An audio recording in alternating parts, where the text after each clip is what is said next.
Many towers suddenly appeared all over the world on a random day, completely out of anyone's knowledge. Strangely, these towers felt quite similar to ones mentioned in mythology, as reported by the people who experienced them.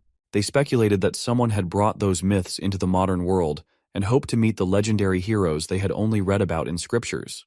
However, they were met with a worldwide disaster instead.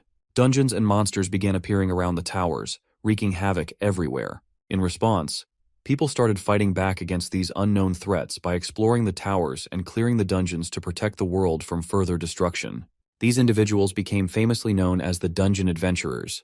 A boy sits in front of his TV, captivated by watching these dungeon adventurers. He finds them fascinating, admiring how they save people using their powers and become widely celebrated.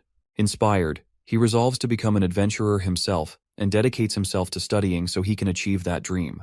At every stage of his life, from childhood to adolescence and finally adulthood, he gains an increasing understanding of mana and mutation. After reading nearly every book available on these topics in his country, he qualifies to enroll in the prestigious Adventurer Academy, which only accepts elite status individuals. He feels immense joy when he sees his name, Han Jungmin, listed at the top of the leaderboard for the written exam.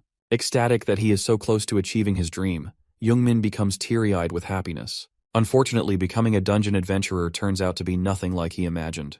The challenges he faces are so overwhelming that he plummets to rank 274 during his first semester of his second year. Jungmin discovers that he has limitations he cannot surpass as an ordinary person.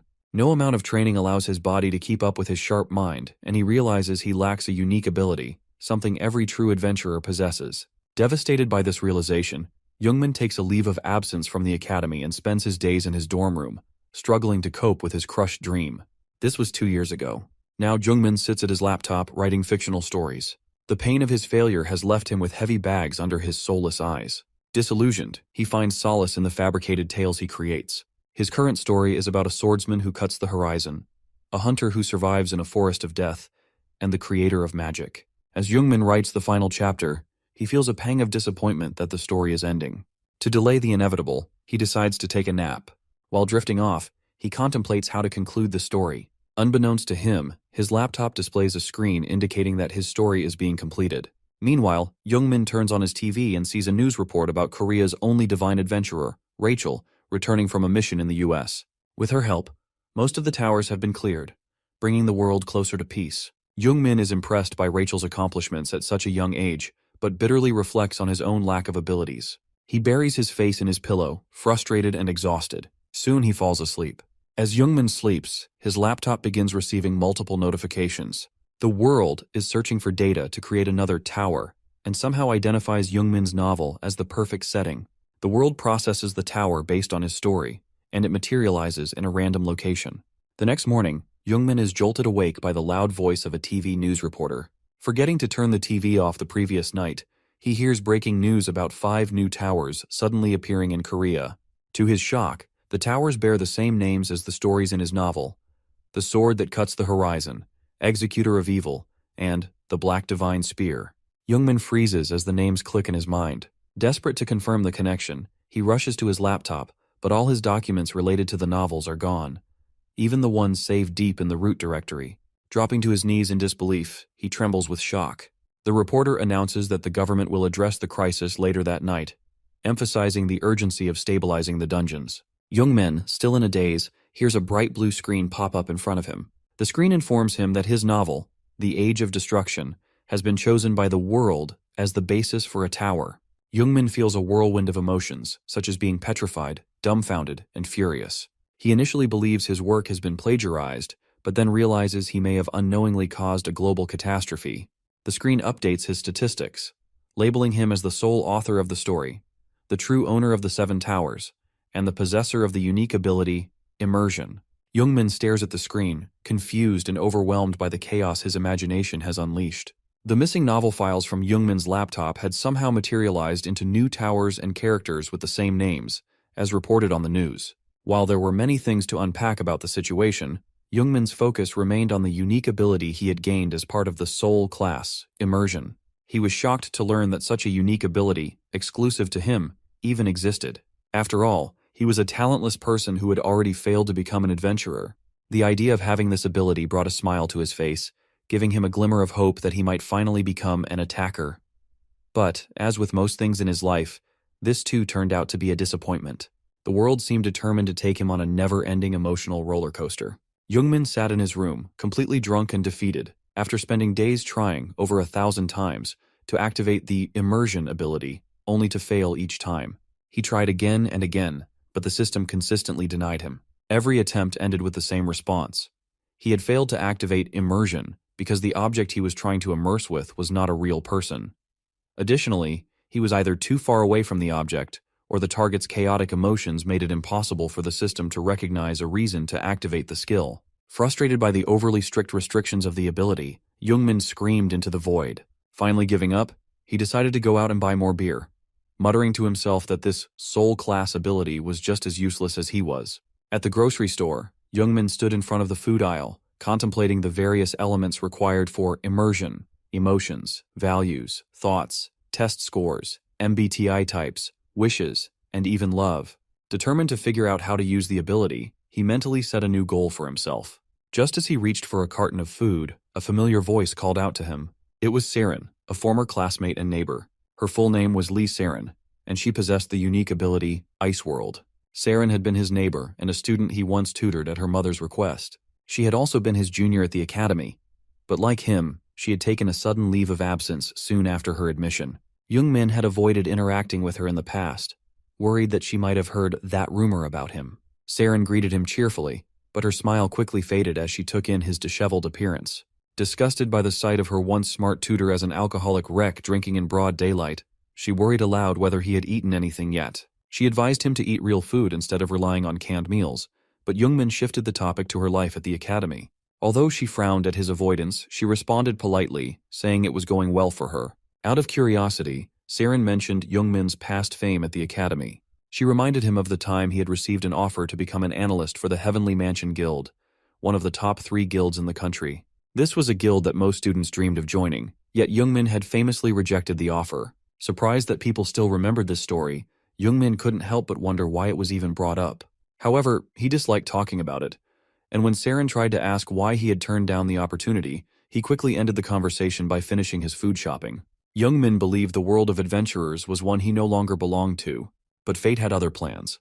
Just as he moved away from the aisle, he suddenly detected a strange energy, a sensation only someone in the class of original author could perceive.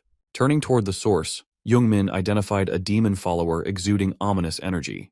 He froze in fear, wondering why such a thing would appear in a grocery store. Saren noticed his worried expression and asked what was wrong, but before Jungmin could respond, the demon follower collapsed on the floor. From the body of the fallen man, dark black rays seeped out and spread across the floor. A portal began to form, summoning a bloody wolf. 2 horned wolves emerged from the black haze, their forms exuding hunger and malice as if they were ready to devour the entire world. Chaos erupted in the store as the wolves attacked everyone in sight, spreading panic. Jungmin recognized the threat immediately. These creatures were linked to the Demon Worshipping Group, a fanatical organization from his novel. They were sworn enemies of the 7 heroes he had written about, willing to do anything to achieve their goals. Saren quickly assessed the situation and jumped in to help, urging Jungmin to assist. However, she soon realized that he still didn't possess an active ability. Despite this, Jungmin gathered his courage and offered to act as bait to distract the wolves, allowing Saren to guide the civilians to safety. With the wolves closing in, Jungmin had no choice but to avoid their attacks. One of the wolves lunged at him, and though he managed to dodge a lethal blow, its fangs grazed his face, leaving a deep wound. Enduring the pain, he scrambled to find a weapon and grabbed a metal sign pole, the closest thing to a spear he could find. Unfortunately, the pole crumbled under the wolf's powerful claws as Jungmin attempted to block its attack. With another strike imminent, Jungmin desperately wished for his immersion ability to activate. In a surprising turn of events, the system responded, recalling information from his novel.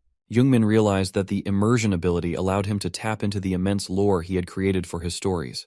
He attempted to summon the power of the strongest swordsman's sword that could cut through the horizon.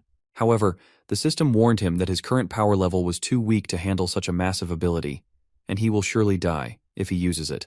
Understanding the risk, Jungmin tried again, this time choosing a character from his novel whose strength was closer to his own. The system finally activated immersion, transforming Jungmin into a confident version of the character. Armed with his newfound persona, Jungmin assumed a battle stance with the metal sign pole.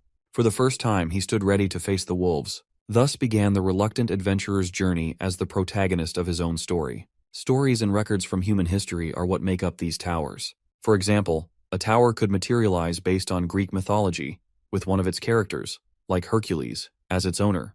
The tower would then recreate everything that happened in Hercules' life. Similarly, the heroes from Jungmann's novels have become tower owners, and everyone associated with them, whether a main or side character, has come into existence in this reality. In the heat of battle, Jungmann immersed himself into a side character named Soldier Malon. Malon is just a gate guard who wasn't even given a name in the original novel. His role was to handle a bulk of enemies with minimal strength, and that's where his story ended. However, as the author of the novel, Jungmann knew more about Malon's character than what was written in the final draft. This deeper knowledge was what allowed the immersion to succeed. The lone bloody wolf leaped at Jungmann with murderous intent, but with conviction and the power boost gained through immersion, Jungmann landed a swift chain of strikes. The wolf, caught off guard, was tossed around as if it were a stuffed animal. With each strike that connected, Jungmann's confidence grew, and the murderous intent in his eyes startled the bloodthirsty creature. His understanding of spear combat and his instincts for battle improved exponentially. Temporarily, he even gained advanced maneuvering skills, enabling him to wield the metal sign pole with the grace of a knight. With a fatal stab to the wolf's stomach, Jungmann ended its life. Seeing its packmate's blood splattered across the floor, the other wolf began to retreat, its earlier hunger replaced by fear. The other bloody wolves in the vicinity followed suit, reluctant to face the deadly human before them. But they didn't get far. Jungmann, now fully awakened to his immersion ability, wasn't letting them escape. With the precision of an Olympic javelin thrower, he hurled the metal sign pole at one of the retreating wolves, instantly ending its life. Meanwhile, Saren used her unique ability, Ice World, to freeze several wolves in place with a single area of effect attack, rendering them completely immobilized. As the chaos settled, she caught her breath, relieved that the situation was under control. She turned her attention back to the civilians, ensuring their safety and preparing to evacuate them to a secure location before rendezvousing with Jungmann. She worried about him, believing he didn't have a unique ability, but assumed that, as a former academy student, he could at least handle himself. However, when she turned to check on him, she was met with an unexpected sight. Jungmann stood amidst the bodies of multiple bloody wolves, their blood dripping from his makeshift weapon of destruction, the metal sign pole. He stood in a heroic pose, exuding an aura of triumph. For a moment, Saren was frozen in shock, struggling to process the scene. Then, Jungmann collapsed to the ground, exhausted, as his immersion ability came to an end. Saren rushed to his side, worried about his condition. Despite his exhaustion, Jungmann smiled, relieved and proud that he had finally managed to activate his unique ability. To his surprise, he had also gained several new skills, such as Fighting Techniques Level 1, and was confident that he would soon unlock even more, including how to better control his upper body muscles. Unfortunately, the overexertion from using immersion had taken a severe toll on him. His body, already weak, was racked with pain, leaving him screaming in agony. As Saren crouched beside him to check on his condition, Jungmann quickly downplayed his pain, passing it off as simple muscle cramps from performing such expert movements after a long time. Saren helped him up, but her curiosity also piqued. She questioned how he had fought so well without any prior record of having a unique ability at the academy. This surprised even Jungmann as he glanced around at the bloody mess he had created and at his blood-stained hands. Determined to keep his immersion ability a secret for now, Jungmann fabricated a story, something he seemed to excel at, that his academy training had finally kicked in when he was pushed into a corner by the enemy. He grinned, proud of his clever deception, but deep down he was ecstatic. He had figured out how immersion worked. He could borrow the power of any character, no matter how insignificant, as long as his own strength allowed it. However, his body quickly reminded him of his limitations with another sharp pang of pain in his stomach. Saren's concern for his health only grew. She suggested he visit a hospital, but Jungmann brushed off her worries, insisting that all he needed was to build his stamina through exercise. After all, improving his physical condition was essential for future uses of immersion. After a tiring day of playing the hero, Jungmann sleeps like a baby. His peaceful slumber is interrupted at 9 in the morning by a series of messages from Saren. The most recent notification on his lock screen is an apology message from her. At first, Jungmann doesn't understand what she's apologizing for, but a sudden realization strikes him. In a panic, he jumps out of bed to check on the thing he suspects Saren is apologizing for. However, he quickly forgets that his body endured an extreme battle the day before. The pain rushes back, causing him to collapse to the floor. Wincing, he pulls himself together, holding his aching head. His anxiety only worsens when he notices 32 missed calls and 92 personal messages on his phone. Confused about what could have happened while he was out cold, Jungmin begins to investigate. It turns out that his heroic actions from the previous night were somehow covered by an online outlet and published in an article, all within a single day. The reason for Seren's apology becomes clear. She didn't want Jungmin to see himself being affiliated with the Academy in the article. Ordinarily, dealing with some monsters wouldn't make headlines. However, the unusual circumstances, defeating the creatures far from a tower, had caught the public's attention. Though the situation felt strange to him, Jungmin let it slide, trusting Seren's sincerity when she insisted it was unintentional. Curiosity gets the better of him, and he proceeds to read the comments on the article. A few infuriate him, as people downplay the significance of his actions, mocking him for defeating low-level monsters while looking like a jobless nobody unrelated to the Academy. But as he scrolls further, he finds comments from those who were actually at the mart during the incident. These eyewitnesses vividly describe how crucial Jungmin and Seren's efforts were in averting the crisis, expressing their gratitude for saving both children and adults. These heartfelt comments bring a wide smile to Jungmin's face. However, his grin quickly vanishes when a new notification pops up. He's been added to a group chat from the Academy, filled with unknown people begging him to return and meet them. Among the messages are pleas from his former instructor and professor, who seem to suspect that Jungmin has awakened a unique ability. Feeling annoyed, Jungmin decides to push the matter aside and calls Seren instead. During their conversation, Seren offers to treat him to a very expensive meal, blaming herself slightly for the article's publication. The call ends, and Jungmin's excitement reignites. Determined to improve his use of immersion, he begins researching locations on his laptop. Later, on a train heading to one of the places he found, Jungmin stumbles upon another article. This one reports that Borpich, ranked 76th globally, failed to even enter the Swordmaster's tower. The article reminds Jungmin of how much the towers have changed. In their early stages, many rankers gathered to challenge them. Those who succeeded gained regressing skills, unique authority, and fame. Nowadays, however, the towers are significantly harder to conquer, with most attackers failing miserably. Jungmin can't help but view these attackers as both weird and inspiring. On one hand, he finds their repeated attempts to challenge the towers masochistic. On the other hand, he admires their determination, even if it comes at the cost of half their sanity. As the train nears its destination, a thought crosses Jungmin's mind. Despite the efforts of countless rankers, no one has been able to enter the Swordmaster's tower, let alone defeat it. Upon arrival, Jungmin disembarks and begins running through a massive forest until he reaches the foot of the tower. Gasping for air, he chastises himself for neglecting exercise. But at least he's finally at his destination.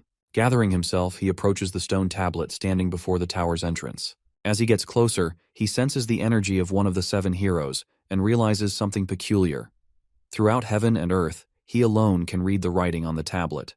It's almost surreal, as if the delusional ideas he typed on his laptop are now etched into history. Driven by curiosity, Jungmin places his palm on the tablet.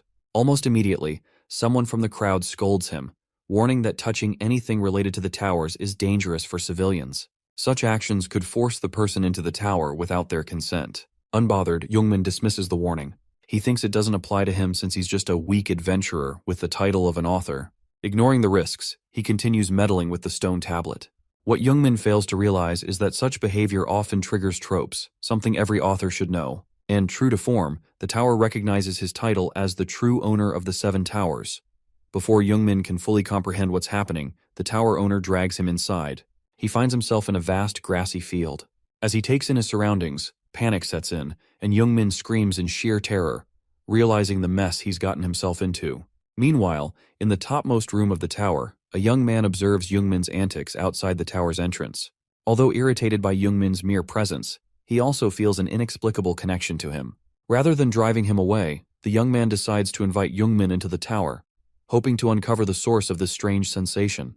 This young man is none other than the Swordmaster, a swordsman capable of cutting through the horizon with his blade. Using magic, he summons Jungmin to the first floor of the Swordmaster's tower. However, he fails to consider how a below-average adventurer like Jungmin is supposed to survive the tower's trial.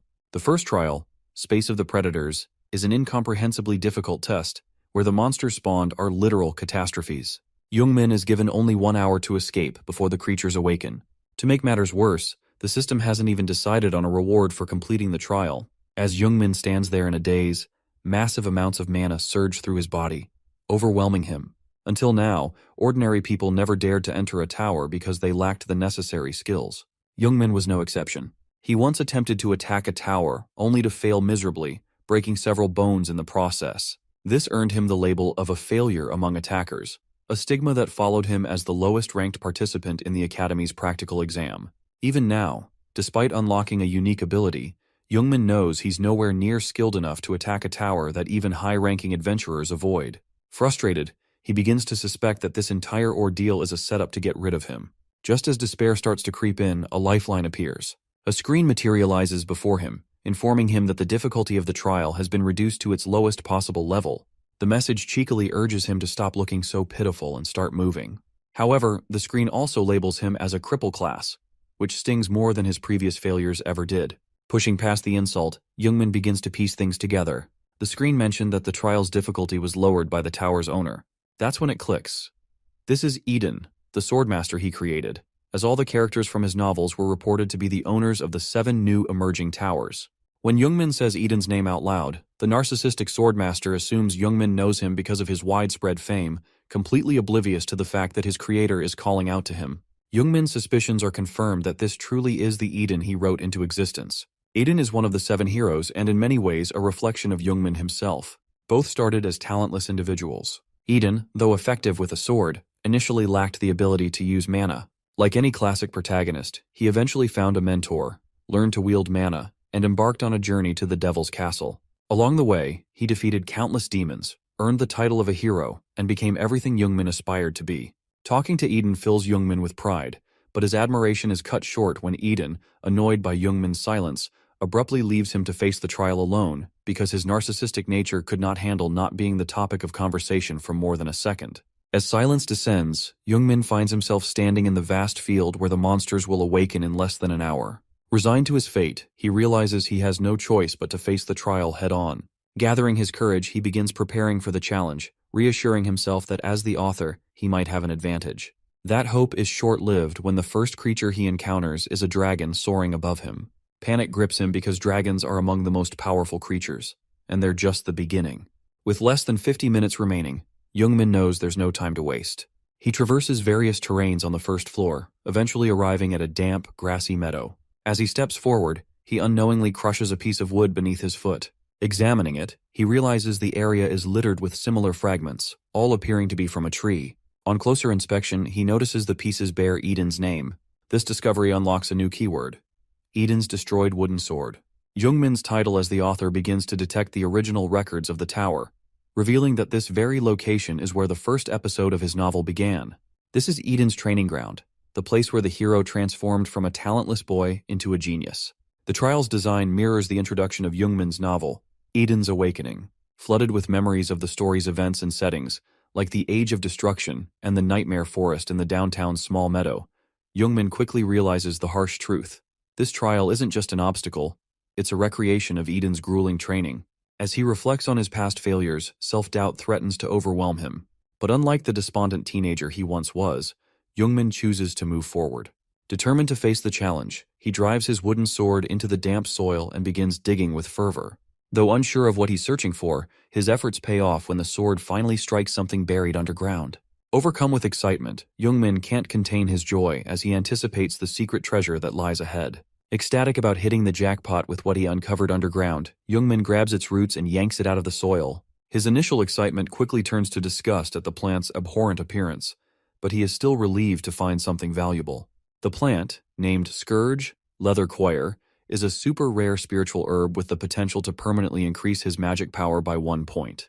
This herb only grows in areas saturated with pure mana, making it incredibly rare. Yet Youngmin finds himself standing in a field teeming with them, at least 50, with the possibility of even more as he moves forward.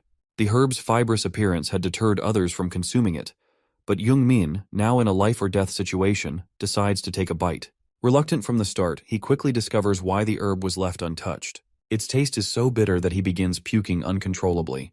As the literal author of this world, Youngmin curses himself for creating such a deceptive item and forgetting how unpleasant it is to consume. Even knowing it's an instant power-up, Youngmin hesitates to take another bite.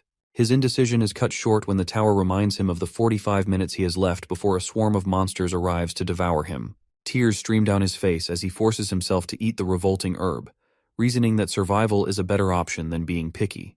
Desperation drives him to eat more and more, turning the ordeal into a mukbang of misery. With only 15 minutes left, Jungmin slumps to the ground in the same field, his condition worse than ever. His nose bleeds, and his memory becomes hazy. He has consumed so much of the scourge herb that he can no longer recall the quantity. He's pushed his body to its absolute limit and beyond. In exchange for ruining his stomach, Jungmin's mana perception skyrockets. His body, unable to contain the overflowing mana, becomes dangerously unstable. Summoning all his strength, he wipes his nose, focuses, and begins pouring the collected mana into his wooden sword, just like Eden once did. Meanwhile, atop the tower, Eden watches Jungmin's actions intently. He is impressed by Jungmin's precise knowledge of the scourge herb, its location, and its purpose. Yet, his curiosity is piqued. How did Jungmin know about a herb that doesn't even exist in the regular world? Suspecting Jungmin is hiding something significant, Eden grows more intrigued. But before Eden can unravel the mystery, Jungmin does something that leaves him utterly dumbfounded. In the original story, a royal magician from a small country lost her comrades during a demon subjugation and retreated to the countryside, where she met Eden. Her name was Dore Marcia. She was moved by Eden's reckless yet determined attempts to control his mana and decided to teach him how to do it properly. Under her guidance, Eden mastered mana control, inspiring her to become a magic teacher in a rural village. Jungmin now aims to immerse himself in her legacy as the next character of his ability. Charging all his mana into the wooden sword, Jungmin smashes it into the ground with all his might, activating immersion while focusing on Dare Marcia's name. To his surprise, he meets the requirements for the immersion on his first attempt, receiving the blessing of magic as a reward. Iden, recognizing the mana as his master's, grows even more suspicious. How could Jungmin possibly possess her mana? Jungmin, meanwhile, gathers the refined mana into his heart and transfers it to his fingertips before channeling it back into the wooden sword. Despite repeated warnings from the tower about his depleted mana reserves and the havoc it's wreaking on his body, Jungmin doesn't stop. His relentless efforts cause anomalies to spread through his body, making him cough blood. Watching Jungmin's desperate struggle, Eden, instead of offering help, merely laughs from his room, impressed by Jungmin's sheer determination. The tower itself eventually intervenes, warning Jungmin of his impending death. Yet fully aware of the risks, Jungmin remains resolute. He'd rather die fighting than fall prey to the monsters. This unyielding resolve pushes him beyond his limits as the mana he channels into the wooden sword reaches critical mass. With one final, earth-shattering push, Jungmin grinds the sword into the ground, letting out a deafening roar as the weapon absorbs everything he has left. A violent storm of energy erupts, shaking the entire tower. Then silence. When the dust settles, Jungmin collapses. He has traded his life to complete the sword that cuts the horizon trial. As his vision fades, a small smile of pride spreads across his face. He has accomplished something extraordinary, a feat so monumental that even the tower mourns his death. But just as everything seems lost, a new screen appears. A hidden title, Seven Towers' True Owner, unlocks a secret strategy, hinting that Jungmin's journey may not end here. Outside the tower, a news reporter enthusiastically addresses her live audience through a camera broadcasting the event. She states that no one has successfully attempted the tower known as the Sword That Cuts the Horizon in over 2 weeks, raising questions about whether anyone will ever stop the dungeon break. Spotting a handsome attacker nearby, she eagerly shoves a microphone in his face for an impromptu interview. The attacker, initially shocked that someone considers him handsome and worthy of the tower, decides to play along, unwilling to mess up his image in front of the cute reporter. When asked for his thoughts on whether someone will challenge the tower, he confidently replies that it might not happen because the myth of the tower has yet to be revealed, despite it being related to the sword. Emboldened by the live broadcast, the attacker boasts that his good looks alone will somehow enable him to clear the dungeon. His dreams are shattered, however, when the tower abruptly announces that the first floor of the Swordmaster's tower has been cleared. The attacker, the reporter, and everyone present are left speechless. The tower then declares that no one is now qualified to enter the Swordmaster's tower, leaving the crowd reeling. Unable to process the situation, the broadcast is cut, though the producers plan to capitalize on the confusion by running advertisements. The cameraman asks the producer if clearing the first floor in just 2 weeks is even possible. Sensing an opportunity for a breaking news story, the producer speculates that someone with the right skill set, or possibly a free pass, managed to do it, which is technically true in Jungmin's case. They both deduce that the feat was likely accomplished by a rookie attacker, as high-ranking challengers wouldn't bother with a tower that isn't among the first few. Excited by the idea of interviewing this mysterious rookie, unaware that he's actually dead, the two grow eager and greedy, as is typical of paparazzi. Overhearing them, the reporter decides to find the rookie herself. In her excitement, she accidentally trips over a passed-out Jungmin lying at the tower's entrance. She realizes she has stepped on a person and is startled that he's still asleep despite being stomped on. Unsure whether to wake him, the reporter hesitates. Before she can decide, the producer and cameraman call out to her from a distance, still clueless that their gold mine is lying right in front of her. Meanwhile, Jungmin, unconscious, clutches his chest tightly, whispering the name Dare Marsha. As evening falls, Jungmin finally wakes up. The first thing he wonders is whether he cleared the first floor or was kicked out because he died, even with the difficulty reduced to amateur. Suddenly, Eden speaks to him telepathically, informing him that he slept long enough for everyone to leave. Jungmin is puzzled that Eden can communicate with him outside the tower and asks about it. The answer he receives only raises more questions. It turns out this rare occurrence is unique to Jungmin, because the bond between the author and his characters is strong enough to bend the world's rules. Neither of them realizes this yet, which also reveals that Eden, despite being one with the tower, is not all-knowing. Eden praises Jungmin for his unique method of clearing the first floor and declares his intention to stay with him.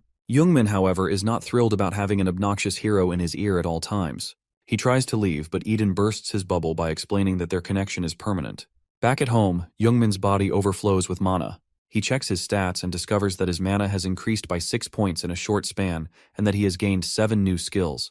Mana Control Level 2, Battle Step Level 3, Swordsmanship Level 3, Spearmanship Level 1, Physical Training Technique Level 1, Shield Technique Level 1, Archery Level 1, Master's Alchemy Level 1. He also receives the classification the Resurrected One due to his revival after clearing the first floor. This grants him an extraordinary recovery ability, comparable to Piccolo from Dragon Ball Z, allowing him to recover from life-threatening injuries with ease. Overjoyed by his upgrades, Jungmin forgets about Eden's voice in his ear until it suddenly returns, calling him a simpleton. After bickering, Eden makes Jungmin check his stats window again. This time, Jungmin discovers a new passive skill, Hero's Mana, exclusive grade. This skill, unique to descendants of the 7 heroes, massively boosts his mana concentration, sensitivity, and control. Any interaction with mana now only benefits him. Even his once uncontrollable mana is now stored within him, thanks to his infinite capacity. While Eden takes pride in granting Jungmin this power, Jungmin secretly plans to use it as a cheat code for life. He quickly heads to the first test center to try out his new combat skills. Along the way, Eden bombards him with guesses about his intentions. At the test center, Jungmin confidently approaches the reception, only to be interrupted by a scoundrel in the crowd. His hero's mana skill detects an incoming attack, allowing him to dodge a mana-infused soda can thrown at him with malicious speed. The attacker, Han Yugel, reveals his bright red mana in public and confronts Jungmin like he owes him money. Yugel's threatening demeanor wipes the smile off Jungmin's face, and the two find themselves in an intense standoff. Yugel claims it has been a long time since he last met Jungmin, but only because he missed tormenting his favorite victim. Jungmin curses his luck because Yugel is the last person he wanted to see right before testing his skills. Yugel, a former classmate from the academy, derives his inflated ego from possessing a unique ability. He proposes a sparring session, triggering Jungmin's traumatic memories of being violently beaten to the verge of death by Yugel, who had always been threatened by Jungmin's intellect. Yugel is a textbook bully, preying on Jungmin out of insecurity. Frozen in fear, Jungmin finds himself unable to react. Sensing this fear, Yugel escalates, insisting it would only be a one-off battle. Grabbing Jungmin's lapel aggressively, Yugel mocks his mumbling. Before he can go further, a man from the crowd intervenes, recognizing their academy uniforms and calling out Yugel's disrespectful behavior. Not wanting to ruin his reputation in front of Choi Beom-jun, Yugel reluctantly shoves Jungmin away and warns him about their next meeting. As he walks off, he deliberately shoulders Jungmin, laughing as he goes. Jungmin, clutching his shoulder in defeat, doesn't retaliate, not because he's weak, but because he's determined to focus on the evaluation he came for, refusing to let past traumas derail him. Eden, however, is furious. He berates Jungmin for acting like a coward and letting Yugel leave unscathed. Jungmin tries to explain it wasn't an easy decision, but quickly moves on, entering the training room. He would rather train than waste time on bullies. Inside, Jungmin stands in the center of the training room, ready for his evaluation. A retina scan identifies him, pulling up data that includes his name and academy login, but no prior test results. The system welcomes him and offers a difficulty selection. Jungmin confidently chooses the lowest possible difficulty, baffling Eden. Eden laughs, mocking Jungmin for pretending to be cool by choosing such an easy challenge.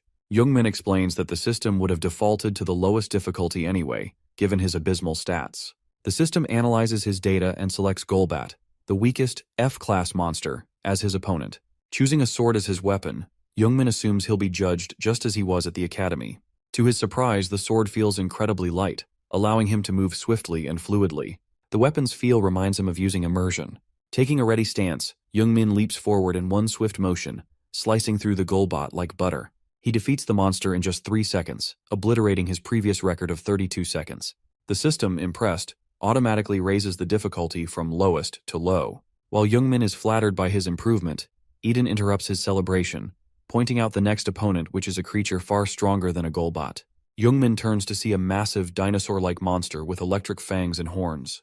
Despite the intimidating sight, Youngmin is unfazed. Filled with newfound confidence, he immediately charges at the creature.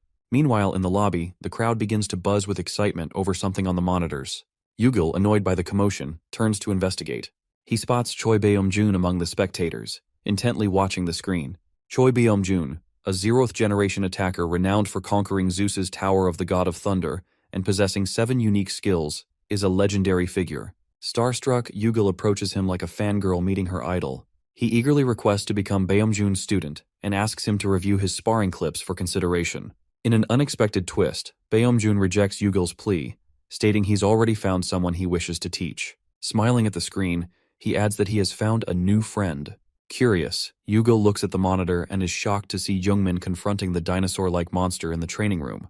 Beom-jun picks up a microphone and begins addressing Youngmin directly, much to Yugil's dismay. Desperate to change Beom-jun's mind, Yugil interrupts, trying to convince him to reconsider and choose him as a student instead of Youngmin. Inside the training room, Youngmin wonders who would dare distract him during his session. Even the monster pauses for a moment, as if pondering the same question. Beom-jun lets Youngmin know outright that he's interested in his journey, explaining that the test Youngmin is currently facing is notorious for turning the 5 senses of its participants against them. In one instance, a challenger endured 7 hours of extreme cold, while another experienced the sensation of facing death while still alive. Yugil, watching from the sidelines, is baffled that Youngmin is holding his own against the monster without a hint of fear in his eyes. Beom-jun begins to wonder if Youngmin is either fearless or simply ignorant, as most attackers would have started dodging and counterattacking by this point. Seeking answers, Beom-jun uses the microphone to advise Youngmin to close the distance between himself and the monster, as that's when its weakness will be exposed. Youngmin hesitates, second-guessing this advice, as closing the distance is exactly what he's been avoiding. But with the monster lunging straight at him, his choices narrow to either following Beom-jun's advice or confronting the beast head-on. He reluctantly chooses the former and rushes in. As the monster closes in, Youngmin finds himself face-to-face with potential death. He shuts his eyes and slashes blindly, narrowly avoiding the creature's thunderous fangs. Fortunately, his shallow cut reveals a shiny object on the monster's nape, which immediately catches Youngmin's attention. Initially unsure if this is the monster's weakness, Youngmin decides it must be, given how obvious it is, like the weak spot of a final boss in a video game. Dodging the monster's massive swings, he focuses on delivering a decisive strike. Leaping high above the monster, Youngmin strikes the nape with precision, landing a fatal blow and winning the battle. The system records his completion time as 4 minutes and 50 seconds, and the monster's name is revealed to be Iron Wolf. In the lobby, the crowd erupts in cheers for Youngmin. However, Yugil, overwhelmed by jealousy and disbelief, stands in stunned silence, unable to accept that his former victim has surpassed him. Beom-jun, noticing Yugil's reaction, questions him about his connection to Youngmin. Startled at first, Yugil reluctantly admits he knows him a bit. Exhausted, Youngmin exits the training room, only to endure Eden's backhanded compliments. Eden mocks him for struggling with a mere Iron Wolf. But this comment makes Youngmin realize that had he trained his body over the past 2 years, he could have used immersion more effectively and even merged with Eden, though ideally without Eden's narcissistic personality. Youngmin is stopped by Beom-jun, who greets him warmly, praising his academy-style swordsmanship. Beom-jun assumes Youngmin is still an academy student, but Youngmin doesn't recognize him and simply views him as an old man. Playing along, Beom-jun introduces himself as just another academy instructor. Youngmin notices Yugil standing behind Beom-jun, his face twisted with jealousy. Hesitantly, Youngmin admits he's on leave from the academy, a fact he's not proud of. He adds that the academy instructors were biased, which enrages Beom-jun, as he was unaware of such blatant mistreatment. Yugil flinches upon hearing this, knowing full well that he played a role in driving Youngmin away from the academy. Beom-jun's initial disappointment turns into a glimmer of hope as he offers to personally teach Youngmin. This offer feels like a gut punch to Yugil, who cannot comprehend how his former victim has not only grown stronger, but is now being mentored by the very instructor Yugil has spent years trying to impress. Byung-jun explains that he can teach Youngmin more than swordsmanship, such as hand-to-hand combat, spear techniques, and anything else he'd like to learn. Youngmin's eyes light up at the opportunity to learn everything at once, but this also makes him skeptical. Youngmin begins to suspect that Byung-jun might belong to the All-Master class, which seems too good to be true. In any world, such a figure would never teach for free. Without hesitation, Youngmin declines the offer. Byung-jun, catching on to Youngmin's thought process, decides to prove himself. To analyze Youngmin's weaknesses, he activates one of his unique abilities, Adventurer's Eye, scanning Youngmin's body from the inside out. The ability's effect begins at Youngmin's eyes, triggering an alert throughout his body. Though it feels invasive, it's merely a scan and nothing more. Youngmin's body reacts instinctively, perceiving this as an intrusion from an outsider, despite it being harmless. Byung-jun successfully infiltrates Youngmin's subconscious, finding himself in what appears to be a blank space with only a few floating digital screens. As he ventures further, he comes across a body of water. Initially unimpressed by the hollow nature of Youngmin's magic, Byung-jun grows curious about the water, as it's unlike anything he's encountered before. However, he decides to move past it and delves deeper into Youngmin's data by manipulating the water. This intrusion triggers an alert in Youngmin's body, warning that an outsider is forcibly breaking in. The strain causes Youngmin significant discomfort, making it difficult for him to breathe. Annoyed by Byung-jun's invasive ability, Youngmin instinctively searches for a way to kick this creepy old man out of his mind. Inside his subconscious, Youngmin's body activates countermeasures using Hero's magic, which reverses the effects of Adventurer's Eye back onto Byung-jun. The invasive old man is forced out, getting a taste of his own medicine. Despite being expelled, Byung-jun exits with a smile, his interest in Youngmin only growing. With the headache-inducing experience over, Youngmin collapses to the ground in exhaustion. Yet, this incident confirms for him that he truly has the chance to learn from the legendary father of adventurers, Choi Byung-jun. Amazed and terrified, Youngmin is left in awe of the magic he just witnessed firsthand. Byung-jun approaches him physically this time, like a respectable human being, and once again offers to take him on as a student. After recovering from the ordeal, Youngmin begins to see Byung-jun in a new, encouraging light. Without hesitation, he accepts the offer, realizing that letting go of such an opportunity would be foolish. As the two share their first moments as teacher and student, Yugel watches from a distance, consumed with jealousy. He seethes at the thought of Youngmin outshining him yet again, despite his belief that he's worked harder. The sight of Byung-jun walking away with his hand on Youngmin's shoulder only deepens Yugel's resentment. The next day, Youngmin sits at his computer, dressed like a hobo after a long nap. He wonders if it's okay to rest like this, but quickly reassures himself, recalling Byung-jun's warning. He'll need every bit of energy for the grueling training that's about to begin. Training, as Byung-jun put it, will quite literally pull the life out of him without pause. Deciding to browse the internet, Youngmin stumbles upon news that all the biased and unfair academy instructors have been fired. It's clear Byung-jun had a hand in this, leveraging his influence as a founding member of the Adventurers Association, and Youngmin's newfound ally. Suddenly, a notification pops up on Youngmin's screen, informing him that, as the original author of this story, he has discovered a piece of information within it. Curious, Youngmin investigates further and learns about a potion-making competition where the prize is a unique stone. The comments mock the stone, dismissing its value, but Youngmin immediately recognizes it as Bastium, a rare ore from the Age of Destruction. Somehow, the real world has reproduced it. Bastium is a divine relic, a fragment proving the existence of God in this world. The royal family has been collecting it for years, amassing only 30 kilograms to date due to its rarity. Despite its priceless nature, the stone's mundane appearance resembles an ordinary rock, making it easy to underestimate. Eden, oblivious to the fact that he's yelling at his creator, scolds Youngmin for not grasping the value of Bastium. The tirade nearly bursts Youngmin's eardrums, tempting him to reveal that he's the literal author of the story. Instead, he keeps this thought to himself. After this comedic misunderstanding, Eden shifts to a more serious tone, questioning Youngmin's expertise in potion making. Sheepishly, Youngmin admits he's terrible at it. Eden takes a deep breath, visibly restraining his frustration, and declares that Youngmin must undergo intensive potion-making training. The competition is only a week away, and Eden insists that they must secure the Bastium at all costs. Though Youngmin understands the importance, the thought of enduring Eden's hellish training sends shivers down his spine. Nervous but resigned, Youngmin realizes he's brought this upon himself. Potions, also referred to as medicine, are items used to heal bruises or damage to a person. They are efficient and widely available, but joining a school that teaches potion making is an extremely difficult process. However, Youngmin is relieved by the fact that even if it is hard to get in, guilds will still scout you out if you're even a basic amateur. Despite his lack of experience, Jungmin thought he would need to work hard just to create the most basic potions. However, he finds himself in an anticlimactic scenario when he successfully creates a potion on his first try by simply following a book written by the youngest apprentice of the royal alchemist.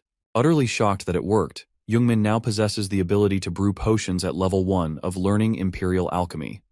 The potion he creates is an ordinary, substandard health recovery potion, which helps a person recover from fatigue and heals small wounds faster. The potion's description even adds an unnecessary roast of Jungmin, calling the potion a fluke by an amateur who stumbled upon an expert's book. While this is accurate, it doesn't do much for his already low self-esteem. In the following days, Jungmin immerses himself in the basics of alchemy, working tirelessly every day, but only because Eden forces him to work harder than necessary. The arrogant swordmaster, being a workaholic, floods Jungmin's brain with knowledge. As the competition day arrives, Jungmin sits in the lobby, completely exhausted from the grueling training. While sulking over his torturous regime, he overhears someone discussing the impressive lineup for this year's competition, claiming it's better than any of the previous ones. Curious, Jungmin looks up and sees the source of the hype, a flamboyant figure basking in the crowd's admiration. The man is Reynold, the son of the famous Master Reynold, and accompanying him are several renowned potion masters. Jungmin becomes uneasy, realizing this isn't just a competition for amateurs like him. His nervousness grows as he recognizes the plausible reason for these elite figures' participation: the producers. These are individuals who refine materials brought by adventurers from towers and dungeons into useful items. The producers are prestigious, with only 38 individuals granted the title of craftsman by the Adventurer Association, and just 8 of them holding the rank of Master Craftsman. The pressure of competing against such accomplished figures makes Jungmin doubt himself. However, Eden scolds him for his self-deprecating thoughts and reminds him of their shared goal, the Bastion. Trying to shake off his nerves, Jungmin grabs a potion but is interrupted by Reynold, who dismissively questions Jungmin's actions. When Jungmin politely explains that the potion helps recover from fatigue, Reynold pretends to care but secretly fumes at being ignored. He retaliates by calling Jungmin a street dog, insinuating that he doesn't belong among the craftsmen. For the first time, the insult truly angers Jungmin, but before he can respond, Reynold leaves, having been called to the stage for the next group of contestants. Despite his anger, Jungmin resolves to focus on the competition, channeling his frustrations into determination. The contest begins with a simple goal: create a potion using the provided herbs. Reynold, being a privileged brat, is unimpressed with the expensive compounding machine and the quality of herbs provided, even though they're remarkable for an amateur competition. He observes Jungmin frozen in place, assuming he's wasting everyone's time. However, Reynold misjudges Jungmin's stillness. Jungmin is actually using immersion, a skill that allows him to channel the abilities of fictional characters he created. This time, he immerses in Arian Pepper, the direct apprentice of the greatest alchemist in his original story. Although not the brightest, Arian's exceptional mana control set her apart, and her relentless dedication, reading 100 books a day to address her weaknesses, earned her the title of Direct Apprentice. Arian also inherited the knowledge of Ascendant, a treasure trove of alchemical wisdom. Through immersion, Jungmin manifests this knowledge in his hands. Drinking a potion to stabilize his mana, he braces himself for the flood of knowledge that follows. A system warning alerts him that the sheer volume of information exceeds his capacity, but his passive ability, Hero's Mana, counteracts the deficiency, allowing him to absorb the overwhelming influx of knowledge. For Jungmin, the experience feels like consuming the thousands of books in an ancient library all at once, leaving him completely entranced by the flow of wisdom entering his mind. Experiencing the mountain of knowledge flooding his mind, Jungmin begins to second-guess his ability to handle it. The system warns him yet again about the massive gap between the amount of knowledge being transferred and Jungmin's mana capacity. Thankfully, his passive ability, Hero's Mana, works overtime to keep the process stable. Using this as leverage, Jungmin endures the excruciating pain, even though it feels like his head has been hit by a truck. The process grants him temporary mastery over alchemy, increased knowledge, and insights into the history of alchemists, all without the need to plow through hundreds of books. Eden, while not experiencing the pain firsthand, senses the powerful energies flowing through Jungmin. This only deepens Eden's curiosity about Jungmin's mysterious ability, which he still hasn't fully understood. Despite holding his head in severe pain, Jungmin manages to complete the knowledge transfer, thanks to his week-long rigorous training. With the transfer done, it's finally time for him to participate in the competition. However, as he rushes to gather the necessary herbs, he finds the baskets empty. Everyone else has already taken the entire stock while he was busy immersing. Eden, annoyed at their lateness, grows frustrated. But when he notices a glimmer of hope on Youngmin's face, he becomes curious about what Youngmin has found. Much to Eden's disappointment, Youngmin has only discovered several poisonous herbs. Eden suggests crafting a strong poison potion capable of taking down a large monster, reasoning that it might still earn Youngmin high points. However, Youngmin continues analyzing the remaining herbs, leaving Eden's brilliant idea hanging. The first herb Youngmin examines is Astandalopia, classified as unique. This herb raises the body's temperature due to its intense heat, but it can destroy every vein in the body if consumed improperly. The second herb, Barion, is from the rare class. Upon heating, it transforms into a full-body covering mucous membrane that prevents external injuries, but becomes a lethal poison if it enters the body. Armed with his newfound knowledge of alchemy, Youngmin comes up with an idea to ace the competition. Even Eden cannot comprehend what he is planning. Youngmin quickly gathers the necessary materials and rushes back to his station to begin work. Whether or not he needed strong herbs, Youngmin is determined to create something extraordinary. The ingredients Youngmin selects are so potent that even a single drop of each could kill thousands. This makes him hesitate momentarily, but with no other options, he proceeds. With shaky hands, he begins mixing the essences of the poisonous herbs, relying on the vast knowledge gained through his immersion with Aryan pepper. His nerves are on edge, knowing the risks involved. Meanwhile, Master Craftsman Reynold watches the competition from the stands. Confident in his son Reynald's superiority, he dismisses the other contestants, including Youngmin, for not using the advanced compounding machine provided. However, upon closer observation, Reynold notices something remarkable. Youngmin is using mana around his hands to neutralize the poison in the herbs and purify them in water, essentially doing the machine's job manually. Reynold is stunned. Youngmin is not only replicating the machine's function, but is also going a step further by increasing the herb's benefits while neutralizing their toxins. Reynold recalls that such a method has only existed in theory. Attempting it is considered reckless because, if it fails, the resulting explosion could be catastrophic, spreading poison over several miles. As Reynold debates intervening, he snaps back to reality when the crowd erupts in cheers. To his utter shock, Youngmin successfully creates the only soul-class potion of the competition. Reynold almost falls over in disbelief. Even Reynold, the competition's golden boy, cannot believe someone outshone him so spectacularly. Youngmin's winning potion, the Potion of Fire, boasts numerous benefits. It grants a permanent increase in mana, provides temporary fire resistance of up to 80%, and eliminates the poisonous effects of the original ingredients through expert alchemical manipulation. The potion's description reveals it was made using alchemy from another world. When consumed, it permanently increases fire resistance and mana capacity. Youngmin's success also boosts his unique abilities, pushing his skills beyond their previous limits. His mood and mana stats rise steadily as he realizes the potion didn't even take much time to craft. But, as always, his celebration is short-lived. Reynold, furious and insecure, grabs Youngmin's collar and accuses him of cheating. He demands to know how an amateur could create a soul-class potion. What Reynold fails to understand is that Youngmin is hiding his ability to immerse into overpowered characters. However, there's little a mere side character like Reynold can do about it. Reynold's anger grows with every passing moment, but before he can harm Youngmin, Reynold steps in to defuse the situation. He scolds his son for acting out of place and tarnishing his reputation by behaving like a spoiled brat. Embarrassed, Reynold tries to justify his impulsive actions by accusing Youngmin of fraud in creating the soul-class potion. However, Reynold grows even angrier with his ignorant son, pointing out that his baseless accusations insult Reynold's own judgment, as he was the one who declared Youngmin the winner. The confrontation escalates into a tense staring contest, with Reynold eventually cracking under the pressure. Swallowing his pride, he begrudgingly apologizes to his father. Reynold, unimpressed, tells him to direct his apology to Youngmin instead. Reluctantly, Reynold turns to Youngmin and apologizes. To everyone's surprise, Youngmin accepts the apology immediately. This is rather odd, considering how furious Youngmin had been when Reynold previously insulted him by calling him a street dog. Reynold, clearly disappointed in his son, expresses his regrets for raising such an imbecile. Youngmin, however, insists that he doesn't mind, further diffusing the tension. Reynold then shifts the conversation, praising Youngmin's precise mana control during the potion-making process. Naturally curious, he asks who taught Youngmin such an intricate technique. Youngmin responds simply, claiming to be an autodidact. This revelation leaves both Reynold and Reynold visibly shocked, as such a claim is highly unusual. Before the pair can fully react, the announcer calls Youngmin to prepare for the award ceremony. As Youngmin walks away, Reynold reflects on how extraordinary it is to find such talent in a small town. He decides that Youngmin is someone worth keeping an eye on. Turning to his still disappointed son, Reynold offers some consolation, praising Reynold for a job well done.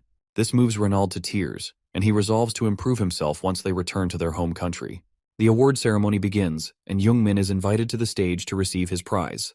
The announcer reveals that the award will be presented by none other than Choi Beomjun. Hearing this name, Jungmin reacts as if he has seen a ghost. He isn't wrong, as Beomjun's seemingly pleasant smile hides an anger so palpable that Jungmin feels it to his core. Bracing himself for the inevitable grilling, Jungmin accepts the award and follows Beomjun to a nearby coffee shop for a private conversation. Seated across from each other, their body language could not be more different. Beomjun exudes authority, while Jungmin sits nervously, fidgeting.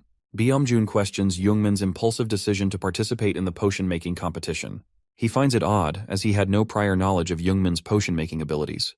Jungmin nervously explains that he taught himself to create potions previously thought impossible.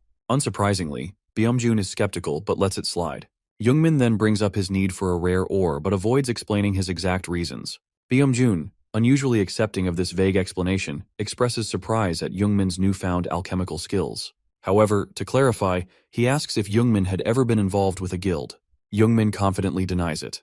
Beomjun then shifts his attention to the mysterious ore Jungmin presents. Jungmin enthusiastically explains that it is a soul-class stone with immense potential, which is why he needs a master craftsman to help him utilize it. Initially skeptical, Beomjun hesitates to waste his unique skill, Adventurer's Eye, on what seems like an ordinary rock.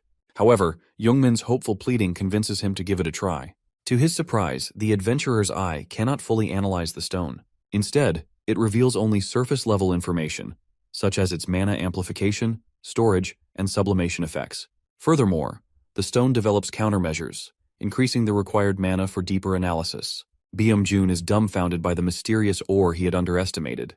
His main concern now is how someone as inexperienced as Jungmin could have identified the stone's unique properties, especially when even the competition organizers failed to do so. He briefly considers delving into Jungmin's mind again, but ultimately decides against it, finding more value in observing him. Finally, Beomjun agrees to help Jungmin find a master craftsman in about a month. However, he insists that Jungmin take a break, reminding him of the hellish training that awaits. To stave off boredom, Beomjun suggests Jungmin reconnect with old friends from the academy. With that, Beomjun leaves, while Jungmin ponders his decision to ghost his friends for 2 years after leaving the academy in disappointment over his failed adventurer dreams. Suddenly, Jungmin's phone rings. To his shock, it's a call from Taemin, the very friend he was just thinking of contacting. Stunned by the coincidence, Jungmin panics, unsure whether to answer. Before he can decide, he turns around and comes face to face with none other than Taemin himself. Both stare at each other, letting out the same confused, audible gasp. At the Pork Belly Cafe, Taemin and Jungmin catch up after a long time over an extensive conversation and coffee. Laughing at the coincidence of being in the same cafe right after Beomjun told Jungmin to reconnect with old friends, they quickly fall into a relaxed conversation. Kang Taemin, Jungmin's friend, is introduced as the second top student at the academy, a prodigy with a palette full of talents. Among his many abilities, he excels in swordsmanship, capable of completing an A-class dungeon solo. Despite his impressive skills, Taemin is a laid-back, humble person who is simply happy to see Jungmin again. As they talk, Taemin casually mentions that their group chat lit up with jealousy when he informed the others that he was hanging out with Jungmin. Playing it cool, Jungmin is caught off guard when Taemin tells him that Yuna is already on her way to meet them. Taemin adds that she has been particularly excited to see Jungmin, which makes him visibly hesitant. Jungmin's reluctance stems from guilt. Having ghosted his friends for so long, he feels uneasy about suddenly meeting them again.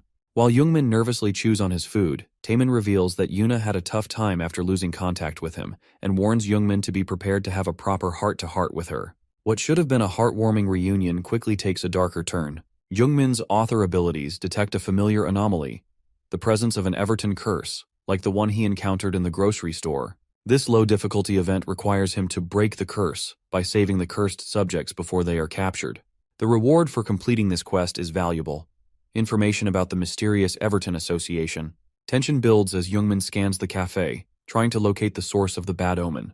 Despite the lack of murderous intent in the atmosphere, both he and Taemin can sense the brewing trouble. Jungmin deduces that a twisted mana surrounds the cafe and identifies its familiar source. When the cursed individual enters, both Taemin and Jungmin are stunned. It's Yuna, smiling warmly as she greets them.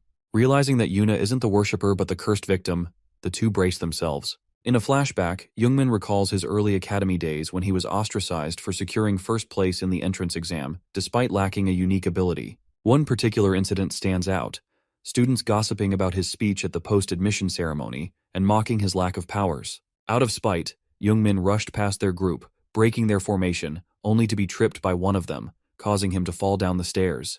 The students laughed at Youngmin's inability to dodge such a lowly attack, but their taunts stopped abruptly when Yuna stepped in. She demanded they apologize to Youngmin and scolded them for wasting time gossiping instead of studying like Youngmin did. Her defense of him lit up his dark, lonely world, leaving him in awe of her.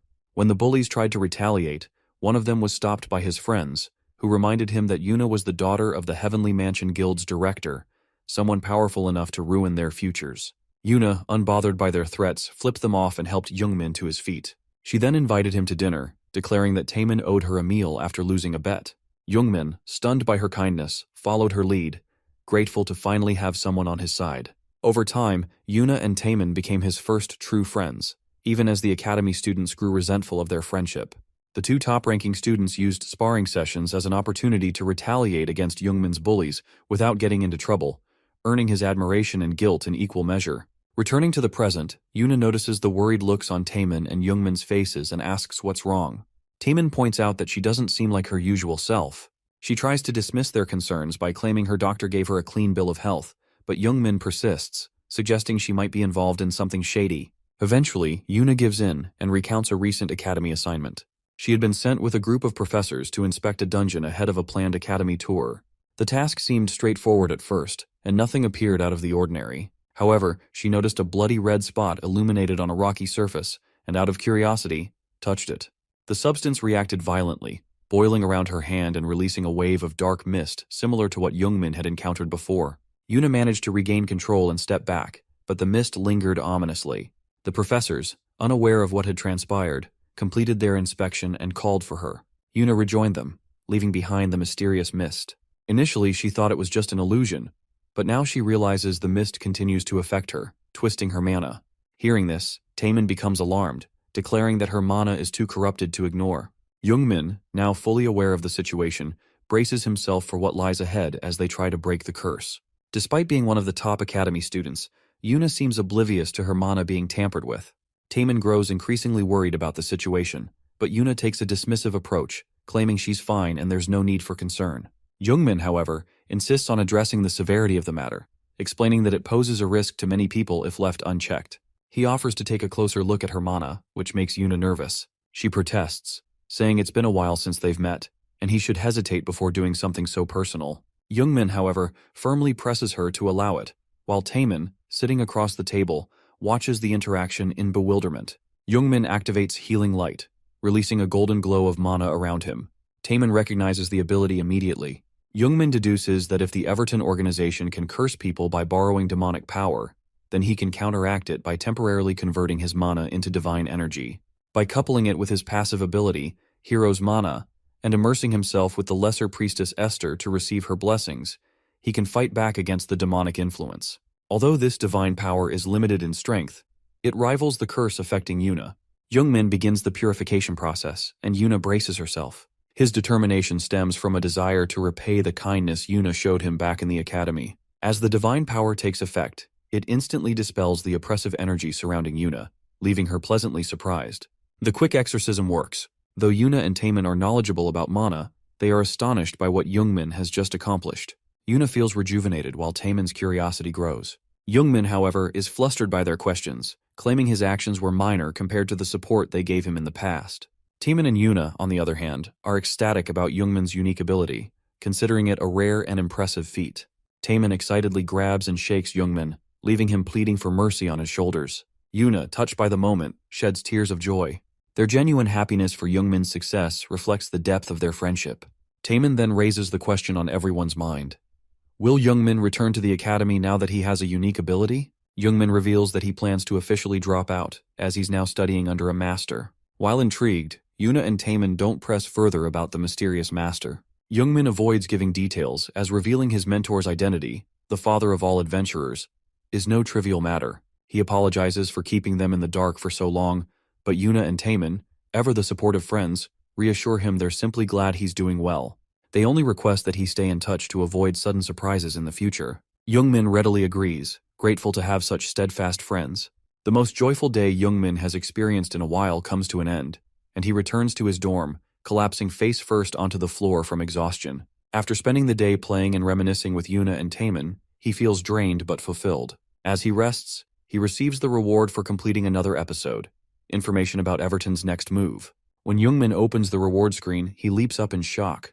The information reveals that Everton plans to raid the Academy's dungeon field trip in 15 days, once they've gathered enough devotees.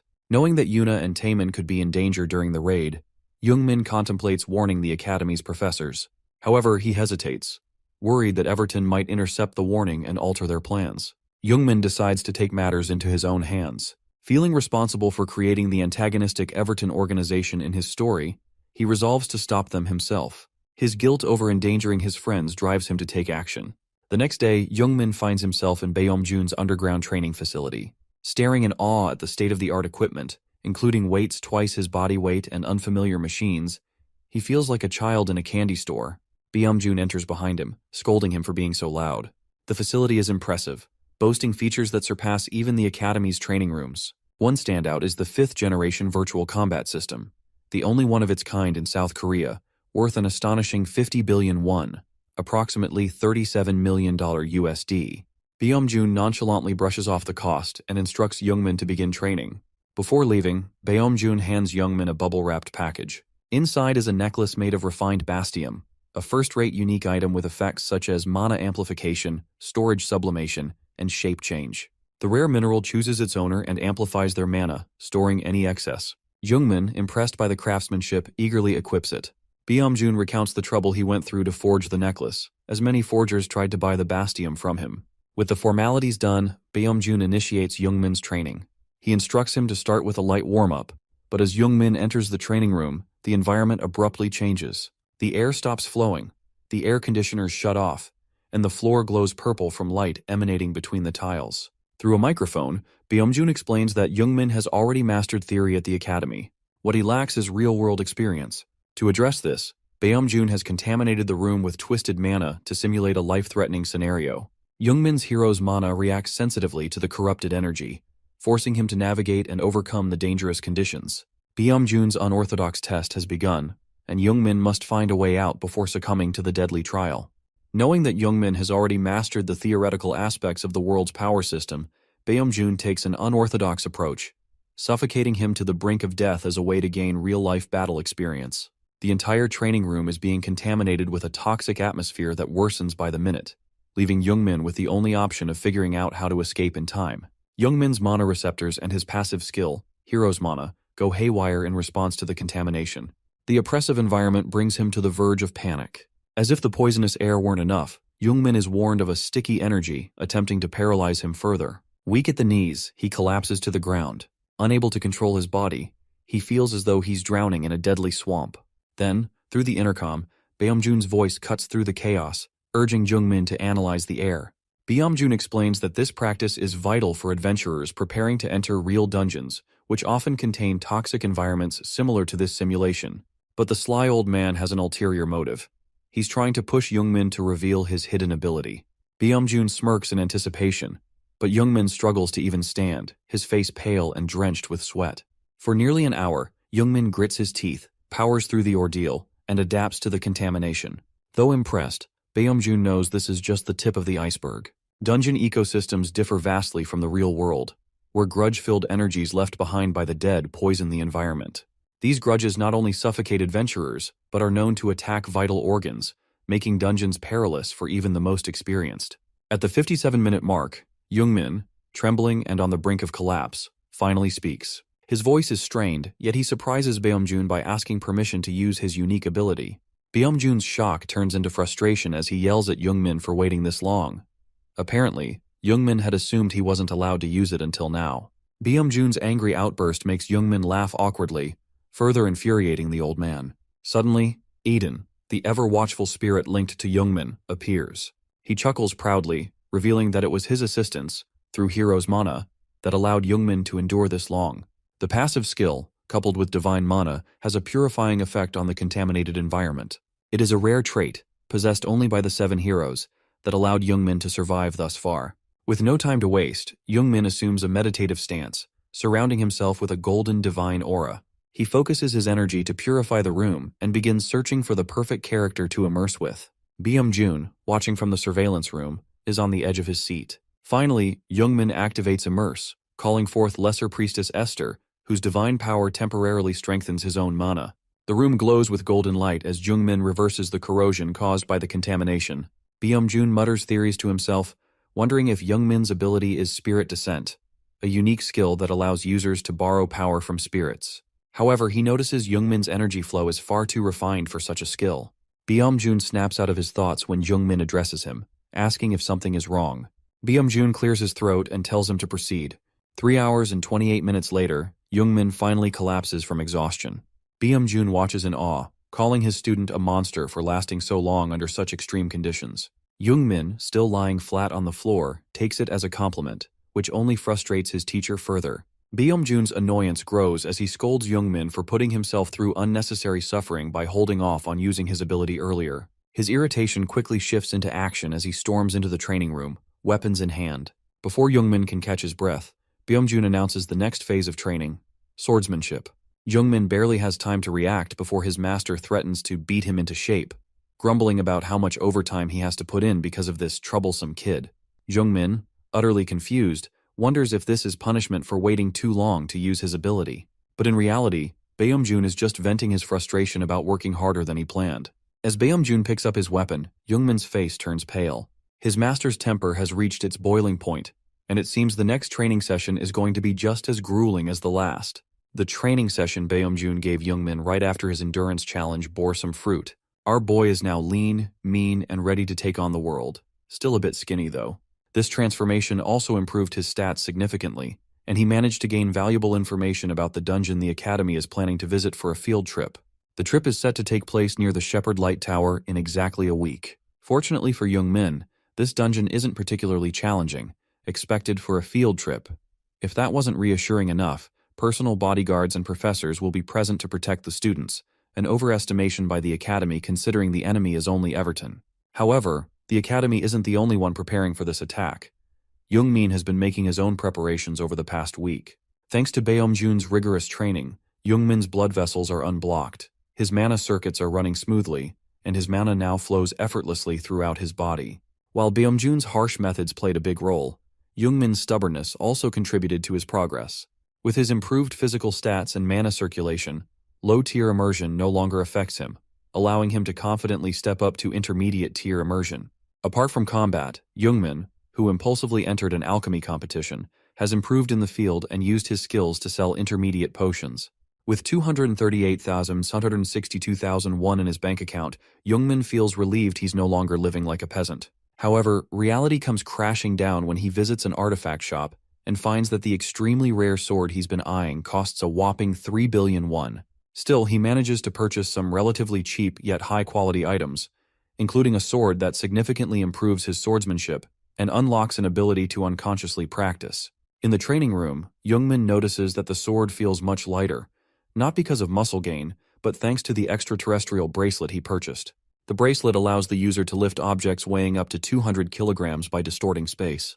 With his newfound strength, Youngmin is confident he can impress the ladies while also honing his improved abilities. A win-win.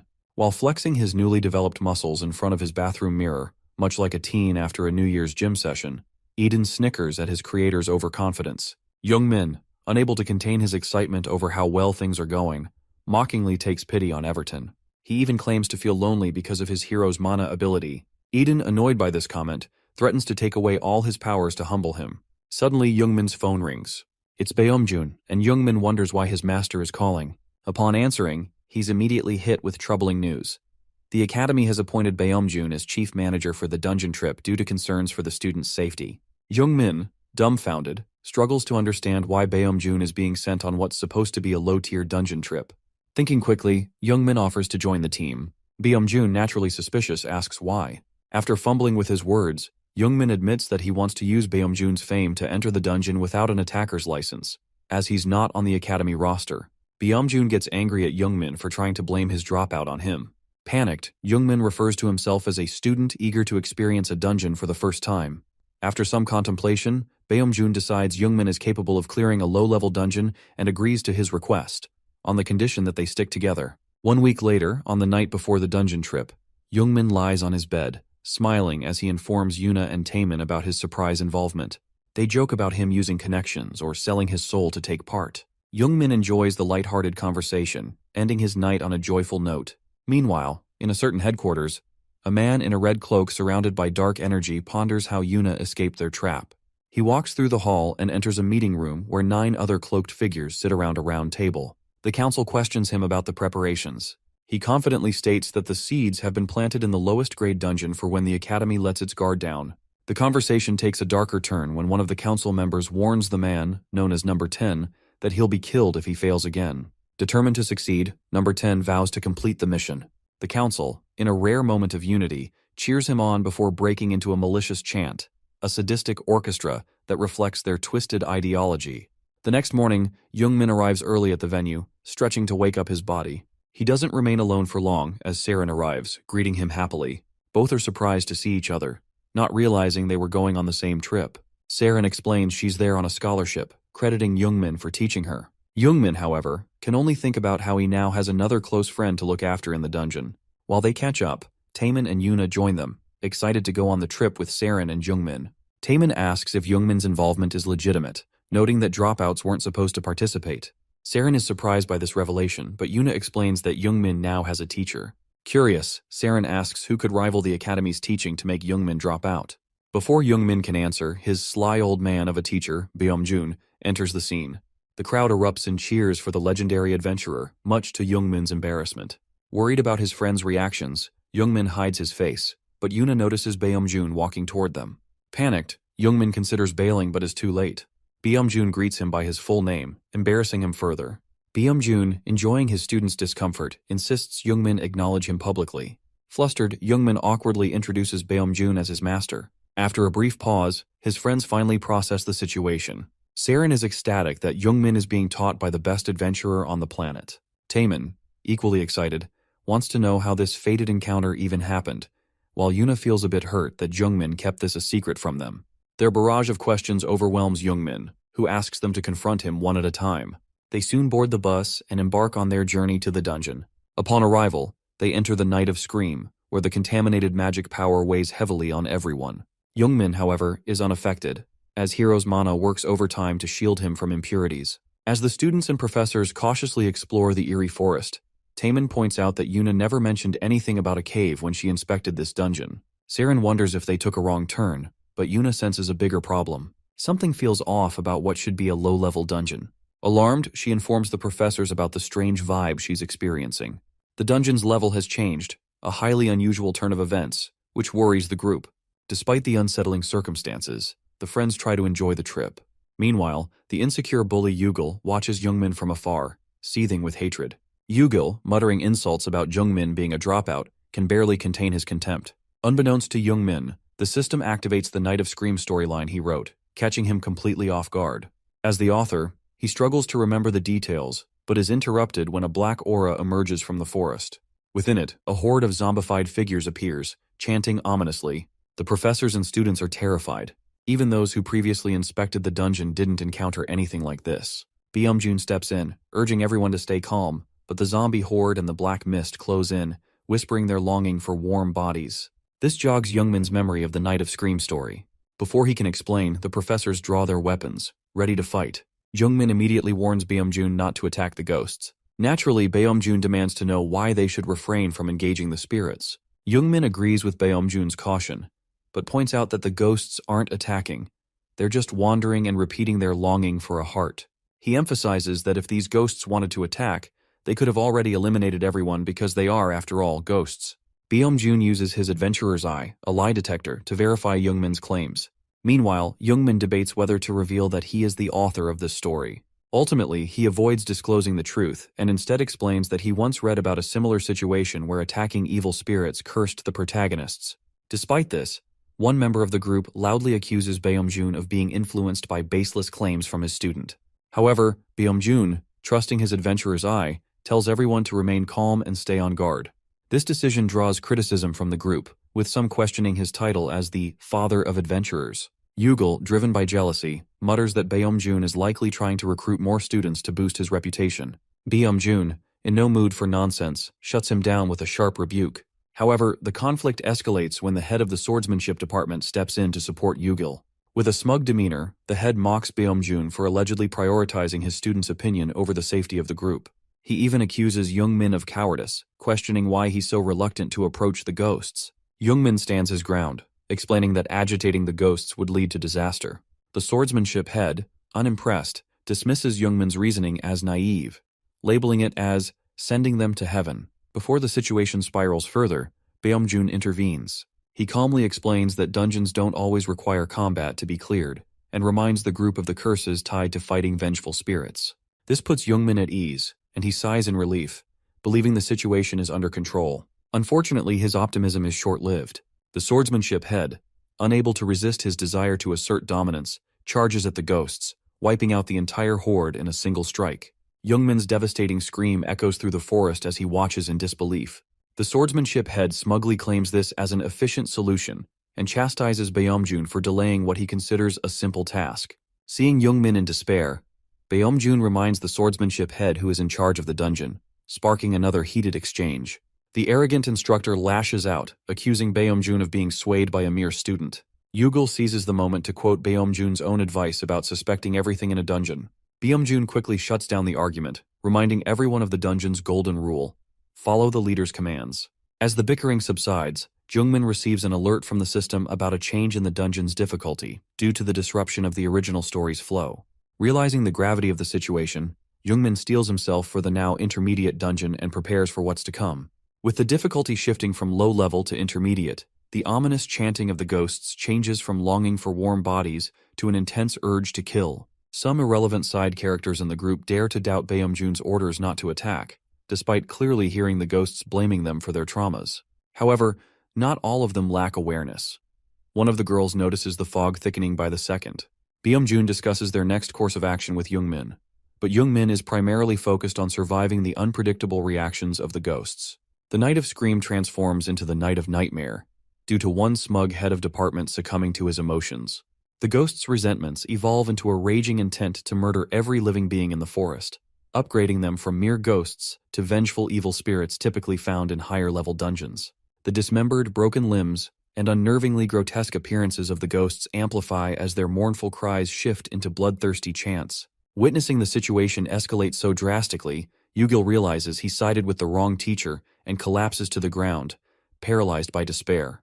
The smug, lanky swordsmanship department head also drops to his knees, choking from an unseen force. Beomjun shows only the bare minimum of courtesy, ordering Saren to drag the arrogant man to the sidelines so at least he doesn't die. Saren, eager to help, accepts this as her first mission. Beomjun then turns to Youngmin, asking if he should step in now that the ghosts have turned into evil spirits. However, Youngmin insists on taking responsibility himself. This frustrates Beomjun, who finally loses his cool, arguing that people are being attacked, yet his stubborn student wants to shoulder this burden alone. Youngmin justifies his request by explaining that attacking the evil spirits again could cause them to grow into even more dangerous beings.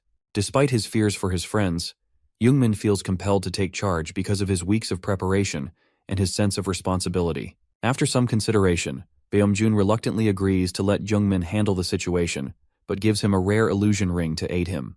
The ring allows its user to alter their appearance using mana and can even activate a shadow clone jutsu-like ability. Youngmin is taken aback by the gift, prompting Beomjun to explain it in relatable terms. The old man jokingly references the trope of a seemingly weak protagonist actually being strong but quickly dismisses it to avoid breaking the fourth wall. Their brief exchange ends, and Youngmin steels himself for the task at hand. He knows failure is a possibility, but his determination to help these spirits far outweighs his fear. The children, abandoned by their parents, used as human shields, and left to suffer alone after losing loved ones to war, deserve peace. Youngmin resolves to help them without violence, as they have endured enough.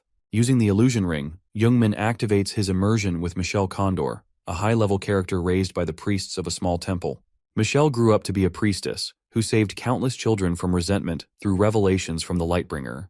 Immersing with such a powerful character is a first for Youngmin, as he has only used low-level priestesses like Esther before. To his surprise, the Lightbringer seeks him out during the immersion. Though unsure of who Youngmin is, the Lightbringer reveals itself as Prina and calls him to a space resembling an endless void. There, he stands before a gigantic floating figure of Prina. She begins to pray for him, while Eden watches from afar, perplexed by how Youngmin managed to immerse first with his master, and now with the Lightbringer herself. Prina's prayer makes the immersion with Michelle Condor easier. A gold-encased cross materializes from the yellow flowing divine aura into Youngmin's hands, completing his first successful immersion with an intermediate-level character. The illusion ring activates, projecting an image of Michael, a being radiating golden divine aura. This representation grants Youngmin perfect synchronization with Michelle Condor. Byung-jun watches in amazement as his student's abilities, far surpassing what he displayed in class 2 weeks ago, unfold before him. Unsure how Youngmin grew so much stronger in such a short time, Byung-jun concludes that his student is a true monster in human form. Youngmin's divine aura expands, enveloping the entire forest. The academy crowd, witnessing his transformation, finally sees Youngmin as the true main character. The enormous storm of divine aura surrounding the eerie forest, with Youngmin at its center, forces the horde of evil spirits to retreat as the light burns them. The divine aura begins to drizzle down like rain, which the students notice is happening at the will of the giant priest-like figure. Yuna and Saren also notice the figure and try to deduce his identity, while Taemin is in awe of the priest's beauty. Didn't know this dude swung that way. The priest raises the cross in his hands and calls upon the Knight of Screaming with his prayers. The ghosts of the children had turned into evil spirits because a lanky, smug head of the department acted rashly. This unnecessary risk could have been avoided. Had they not attacked the ghosts, all the academy needed to do was hold a memorial for the dead children to end the episode. To give the children at least something close to that, Youngmin took it upon himself, as the original author, to relieve them of their misery. The cross grows ginormous, shedding light all over the forest for everyone to gaze upon in amazement.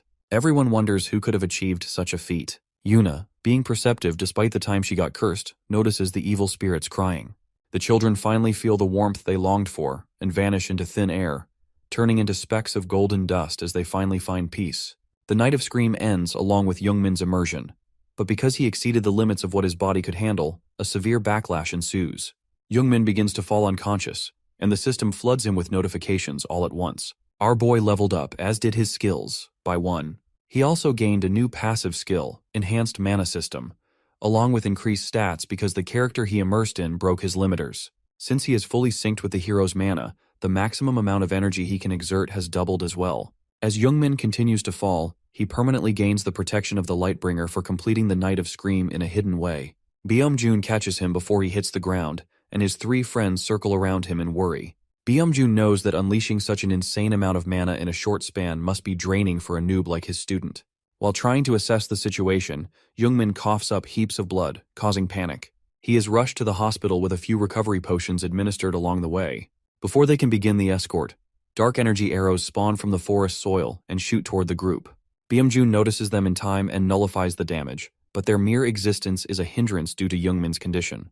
Visibly pissed, Byung-jun confronts the source, Everton scum. One of them demands that Byung-jun hand over the 8th hero. The slimy-faced Evertonian has the audacity to talk down to the father of all adventurers, but Byung-jun quickly shuts him up. He instructs Youngmin's friends to take care of him while he handles business. The Evertonian is determined to capture the students, but his meaningless screams are cut short when Byung-jun grabs him in the most viciously efficient manner, as his student is practically on his deathbed. Byung-jun's swift elimination of the spokesperson injects fear into the remaining Everton henchmen. Not wanting to prolong the fight, Byung-jun takes them all on at once. Who knows what one-sided massacre unfolded during the battle, but fast forward to Youngmin waking up in the hospital. The first thing he sees is Byung-jun slicing apples. Maybe that's what he did to the Everton guys. Turns out Youngmin was unconscious for 3 days. His first concern is for his friend's well-being after the dungeon. Byung-jun jokes that a saintess materialized in the forest and saved everyone, which confuses Youngmin. The old man pats his head for a job well done, but also expresses concern for his beloved student, who regularly passes out after slightly upgrading his unique abilities. After this heartfelt moment, Byung-jun drops a bomb on the freshly recovered Youngmin. Poor lad thinks one of his friends got hurt, judging by Byung-jun's serious face. But all the dramatic buildup leads to the old man admitting he accidentally told Youngmin's parents about him dropping out of the academy. Youngmin loses his temper, dropping honorifics while addressing Byung-jun, which riles the old man up as well. Youngmin is furious because now he has to face his disappointed parents, who had high hopes for him. Byung-jun blames Youngmin for not informing him earlier, and the nurse scolds them both for being noisy in the hospital. Returning home after 2 years on a leave of absence, Jungmin stands nervously at his parents' doorstep, dreading their reaction. His admission as the top-ranked candidate had been a celebration in the entire village, and now the news of his dropping out looms over him. Realizing there's no undoing it, he steels himself and enters the house, ready to beg for mercy. To his surprise, he is greeted by the wholesome sight of his parents sitting at the dinner table with food prepared for his arrival. They share a hearty reunion dinner, and Jungmin stuffs himself with his mother's home-cooked food after so long. Still worried about her son, his mother insists he hasn't eaten enough and offers dessert. Jungmin, already bloated, politely declines, knowing his stomach isn't used to such good food. His mom remains concerned about his weight loss, but now comes the talk with his dad. Surprisingly, his father isn't against his decision to drop out, though he expresses mild disappointment.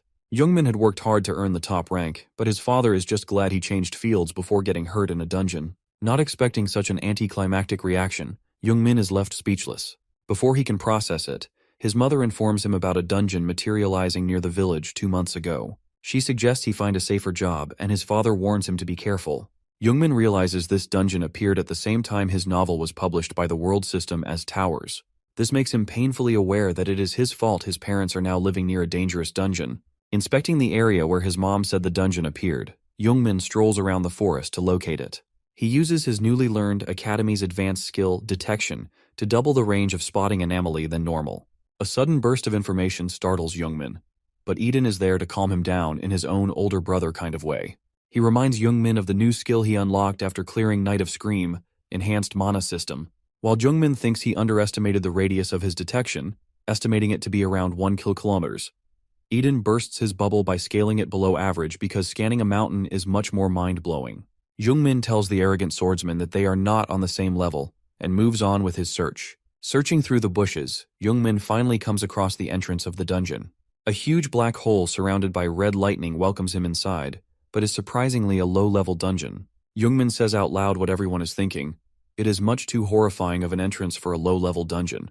Meanwhile, at the Adventurers Association Forensic Department, Baeom-jun and one of the forensic scientists carefully examine a body that seems to be burnt to cinders, but Baeom-jun insists to observe it for a few more moments. The forensic scientist questions his reasons to watch over a burnt, naked body for so long, but that is just a fair reaction. In his defense, Baeom-jun had been taking several looks at it to find a clue other than just a mark to find out where exactly did this dude, along with the others in the dungeon, came from. He thinks back on the moment when they arrived, particularly their goal of taking back the 8th hero with them, but no specific idea of who that may be. Does not take much of a detective to figure that out, but we move to Jungmin's story for now. Eden is over here mocking the very author of his story for being too scared to enter a low-level dungeon. And when Jungmin tries to back out by using the excuse of informing the association, he deliberately reminds our boy of a dungeon break if this dungeon is left alone for longer. Jungmin contemplates on his decision to whether enter or not, because besides the entrance, the dungeon is called Path of Choices, which could easily be another trap that increases difficulty at every wrong turn, like Night of Scream. Suddenly, a gold message window appears in front of Jungmin, with an unpleasant expression of disappointment. Turns out, it is the Lightbringer, or Prina, who hates her cringy title and wants to be referred by her name. Eden gets annoyed by her interfering with their bromance, so she calls him rude in return. Jungmin stands helpless, in place, thinking about whether his connection with the heroes talking is due to him being their creator, or it is just a coincidence of a dungeon, like the Night of Scream. Prina tries to motivate Jungmin to enter the dungeon by reminding him of his heroics of saving the children last time, which makes her confident in his abilities. Flattered, Jungmin thanks Prina for the uplifting comments. He regains his confidence and decides to enter the dungeon to take care of it quickly, as it is close to his house. He opts to enter the dungeon and gets a warm welcome by the dungeon who intrudes on his trip down memory lane. Based on Jungmin's life, the dungeon creates a trial in an open field that is handpicked to be suitable for him. Weirdly enough, Jungmin wakes up in his bed to an alarm on his phone at 6:10 in the morning. After a sudden moment of realization, he gets up from his bed, with saliva running down his mouth, because he was just previously in front of a dungeon.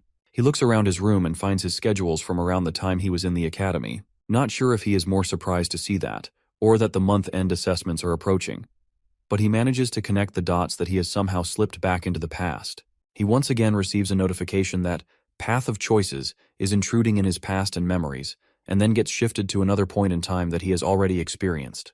This time, Jungmin is terrified to find himself in the academy's training grounds, and is completely lost about what to do as he looks down the stands. Another world-bending twist appears. A body comes crashing towards him, and it is none other than himself. A hurt Jungmin backed into the corner, reminding Jungmin of what happened to him when he originally took the month-end assessments. He got absolutely hammered by none other than Yugel, who stomps his enormous feet right at Jungmin's face, mocking him for being too weak as the battle finishes then and there. Seeing his trampled-on self and Yugel standing tall, Jungmin has his trauma triggered as he whimpers. Devastated that he has to live his worst years again, Jungmin questions the dungeon's sadistic ways. Not giving the poor bloke any time to recollect himself, the scene changes yet again. This time, Jungmin witnesses Yugel and his associates strolling down the hallway, completely free of punishment a month later after going overboard in the assessment against Jungmin. They laugh mockingly without a care in the world, while our boy witnesses it all with no power to change it at all. They call him a parasite, a blight that needs to be removed, for which the principal should reward Yugel instead. Regardless, that is just bullying which we know Jungmin overcame in the present. But couple that with the next piece of trauma is heart-wrenching. Jungmin receives the email of the academy about his leave of absence getting expired in the next 4 days, and if he does not respond, they will expel him effective immediately. This was Jungmin's breaking point. He thought he had overcome his past adversity, but he only pushed it down. The dungeon detects this and uses this fear against him by bringing forth the person Jungmin feared the most in his past. Seeing Yugel stand 2 steps behind him, Jungmin realizes the reason why this dungeon is named Path of Choices. His trial commences, which means he has to fight Yugel when his fear of him was at its peak, causing him to shiver where he stands. Yugel's typical bullying trash talk continues. He expresses his excitement of facing the written test topper in actual battle. Jungmin is unable to calm himself because the thought of fighting Yugel is unbearable for him, which the dungeon is painfully aware of, hence the trial. Regardless of growing exceptionally strong in the present, Jungmin has still yet to overcome his fears, and this is a testimony to his will of doing that. But from the looks of it, he is screwed. The trial begins, and so does the trash talk from Yugel, the same torment Jungmin endured 2 years ago. Yugel advises Jungmin not to waste energy resisting the beating he's about to receive, as he'll need it to endure the pain. Jungmin is absolutely petrified at the prospect of fighting his major bully during this trial and loses all confidence. The crowd labeling him as weak and a disgrace to the academy only piles onto his despair. He tries to pull himself together, coming to terms with the fact that this is just a trial. Since it's the Yugel from 2 years ago, Jungmin convinces himself that he is strong enough now to handle him with ease. Finally determined to win, Jungmin prepares to dodge Yugel's first blow as the bully leaps forward with a massive swing of his sword. To Yugel's surprise, Jungmin blocks the attack just in time. He hadn't expected his victim to suddenly fight back. Jungmin had memorized Yugel's attack patterns and knew he would aim for the head, a twist Yugel hadn't anticipated.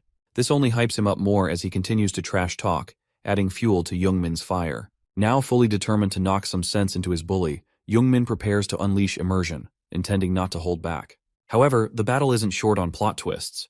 Jungmin's immersion fails, not because he is too weak to use it, but because the trial has restricted it. Already demotivated by Yugel's taunts, losing his only source of power leaves Jungmin completely devoid of hope. Seeing Jungmin's moment of weakness, Yugel kicks him hard in the gut, knocking him into the arena wall. Unaware that Jungmin only took the hit because his ability was restricted, Yugel grows more confident, savoring the beating he gets to deliver. Like a WWE superstar, Yugel names his every move. He swings his sword at Jungmin's face, calling it a head bashing, and follows it up with a regular kick to the chest, naming it the Anaconda Kick. As comical as Yugel's named attacks are, they are undeniably effective. Jungmin ends up flat on the ground, eating dirt as Yugel towers over him. Unamused by how quickly his victim went down, Yugel repeatedly kicks Jungmin to restart the fight, hoping to prolong his bullying session. Meanwhile, Eden observes the fight from the sidelines and is thoroughly disappointed. The Jungmin he knows has survived far worse and yet has gone down so easily against a petty bully like Yugel. Jungmin himself is devastated, realizing he is as weak as he was 2 years ago when separated from his unique ability. Desperate, he pleads for a miracle to overcome his trauma.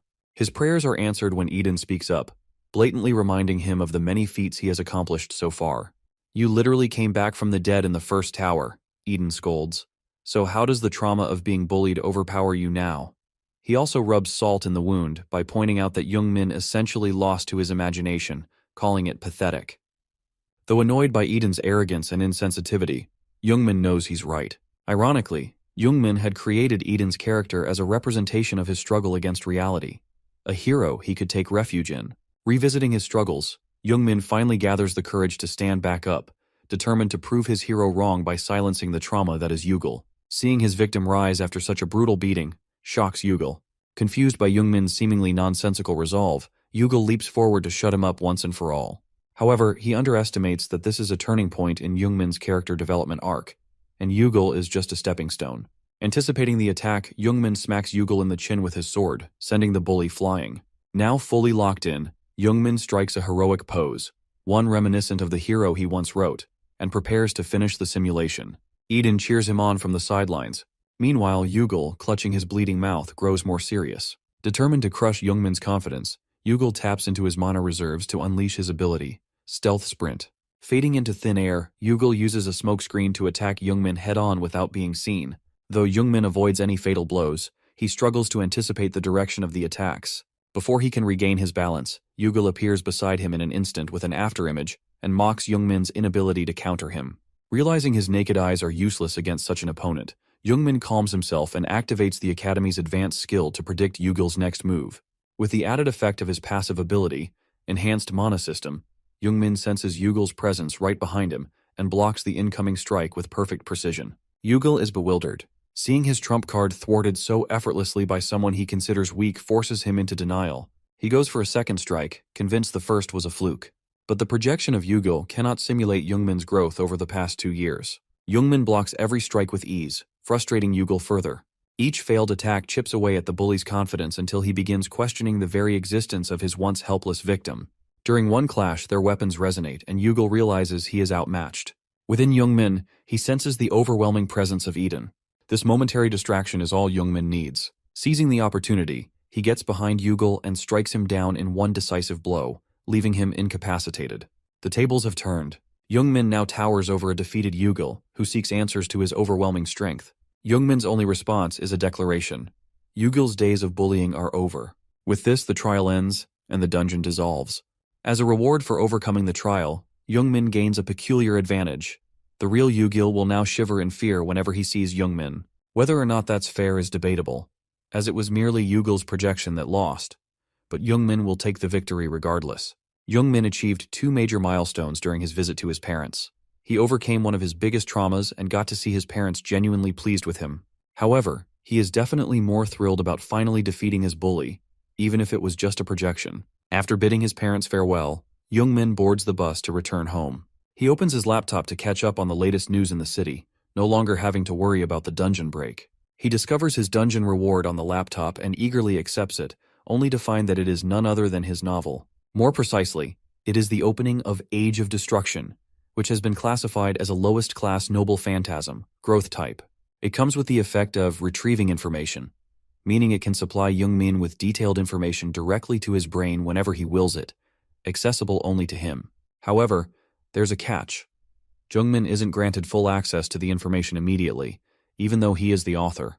Despite the restriction, the information he does receive is enough to help him face future obstacles. Out of nowhere, Yuna appears behind him, startling Jungmin as he wasn't expecting anyone else at the academy. When he brings up the word academy, Yuna cheerfully drops a bombshell. She has dropped out. Jungmin is appalled and immediately starts yelling at her for making such a reckless decision. Yuna fires back, angrily reminding him that it's her career, not his. Calming down slightly, Jungmin explains his frustration, pointing out the numerous advantages she could have as the Academy's current second-ranked student.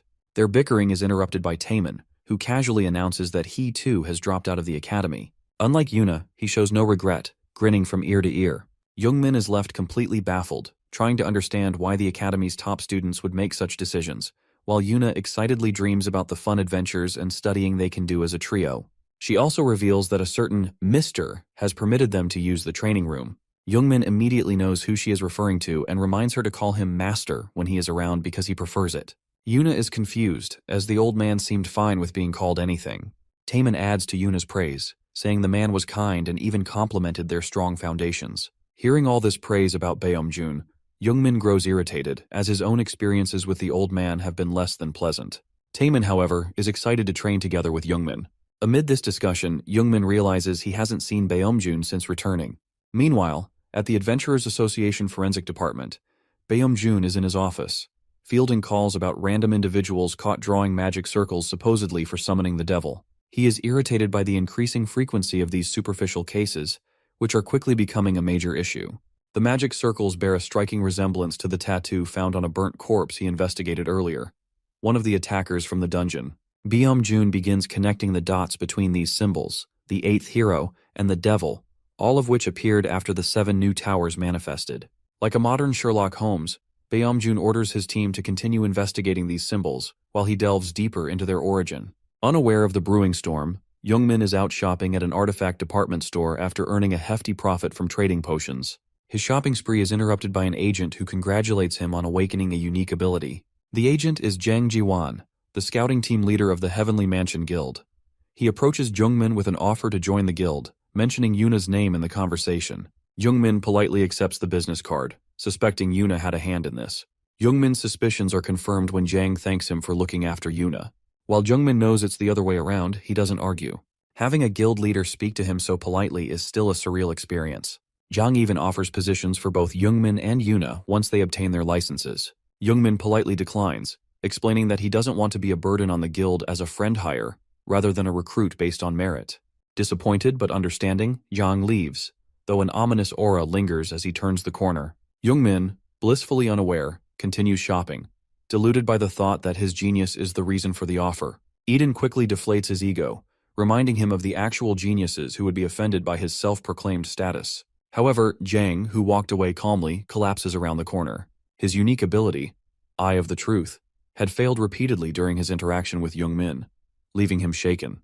Jungmin's legacy and blessings had completely overpowered Jang's ability, rendering it ineffective before he even got within a mile of Jungmin. This experience was unlike anything Yang had ever encountered, further solidifying his determination to stay close to Jungmin. Later, Jungmin, while riding an escalator, chats with Eden and Prina through a Bluetooth earpiece to maintain appearances. Prina teases him for buying too many items, but Jungmin defends his purchases, claiming they might be useful in a dungeon. Suddenly, he receives an alert about suspicious activity near the mall involving Everton. Jungmin activates his detection ability in a less crowded area, realizing that the range of his detection has grown significantly thanks to Hero's mana. He scans the mall, locating an ominous object radiating evil energy in the basement's power system. With Prina's guidance, Jungmin purifies the mark of a follower using holy water, which he conveniently carries in his dimensional bracelet. Eden and Prina are astonished at how quickly Jungmin resolves the issue. Jungmin activates detection again, but this time the results are overwhelming. 172 similar magic circles are within a 1-kilometer radius. The staggering number leaves Jungmin disheartened as he realizes the true scale of the problem. If just 1 kilometer contains this many magic circles, how many could there be across the entire city? The enormity of the situation weighs heavily on him, leaving Jungmin wondering how he can possibly tackle this chaos. Panic rises at the Everton headquarters as they receive news about Jungmin getting rid of all their magic circles on his own, raising the question of whether they should intervene now. Amidst all this, the guy who went to the dungeon to capture the 8th hero is now panicking. He recalls the prophecy of the said 8th hero being a hurdle in their plan to bring chaos, so it would have been golden if he had done his job. However, this guy is smart enough to deduce the fact that Jungmin is able to use divine powers because he removed the first seed like he was stealing candy from a baby. This makes our boy a potential threat to these evil spawns known as Everton, so they have to get rid of him, but not currently, as Jungmin is too much for them to handle. One of the druids at the round table offers to take matters into his own hands, but the number 1 at the table refuses this rash offer with sound reasoning that getting rid of magic circles all over the city by himself is too great of a task for Jungmin to complete. As a contingency, the Apostle of God is on standby, observing the state of the seed, and he will use the magic circle to get to its position if there is a danger to it, so sending a pawn druid to handle this battle is a meaningless sacrifice. Meanwhile, after taking care of a few magic circles, Jungmin sits at a cafe, cursing the Everton people for putting him to such a tedious task that he cannot ignore due to lives being at stake. Jungmin is curious about the seed being around him, as a lot of the magic circles are placed in close vicinity, though he is still far from deducing its actual position since he is unable to even find all the magic circles. Summoning a demon requires a seed of the curse and magic circles.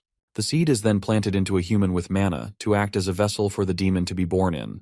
Jungmin worries that this makes it awkward for him to find it, as direct contact with divine aura is the only way he can determine where the seed is. He takes out his phone and contacts Byung-jun to help him get rid of the magic circles, but it will take the old man some time to get here, so Jungmin decides to at least get to the person with the seed in the meantime. Suddenly, Yuna comes into the cafe and greets Jungmin, who is shocked to see her here out of nowhere. Saren is happy to see Youngmin up and about after the time he had to spend in the hospital, so Youngmin quickly reassures her that he is doing fine.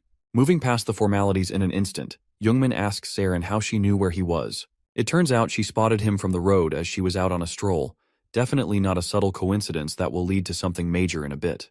She whips out her wallet and offers to buy her boss a drink to congratulate him on getting discharged, but Youngmin refuses because he has to be somewhere in a bit.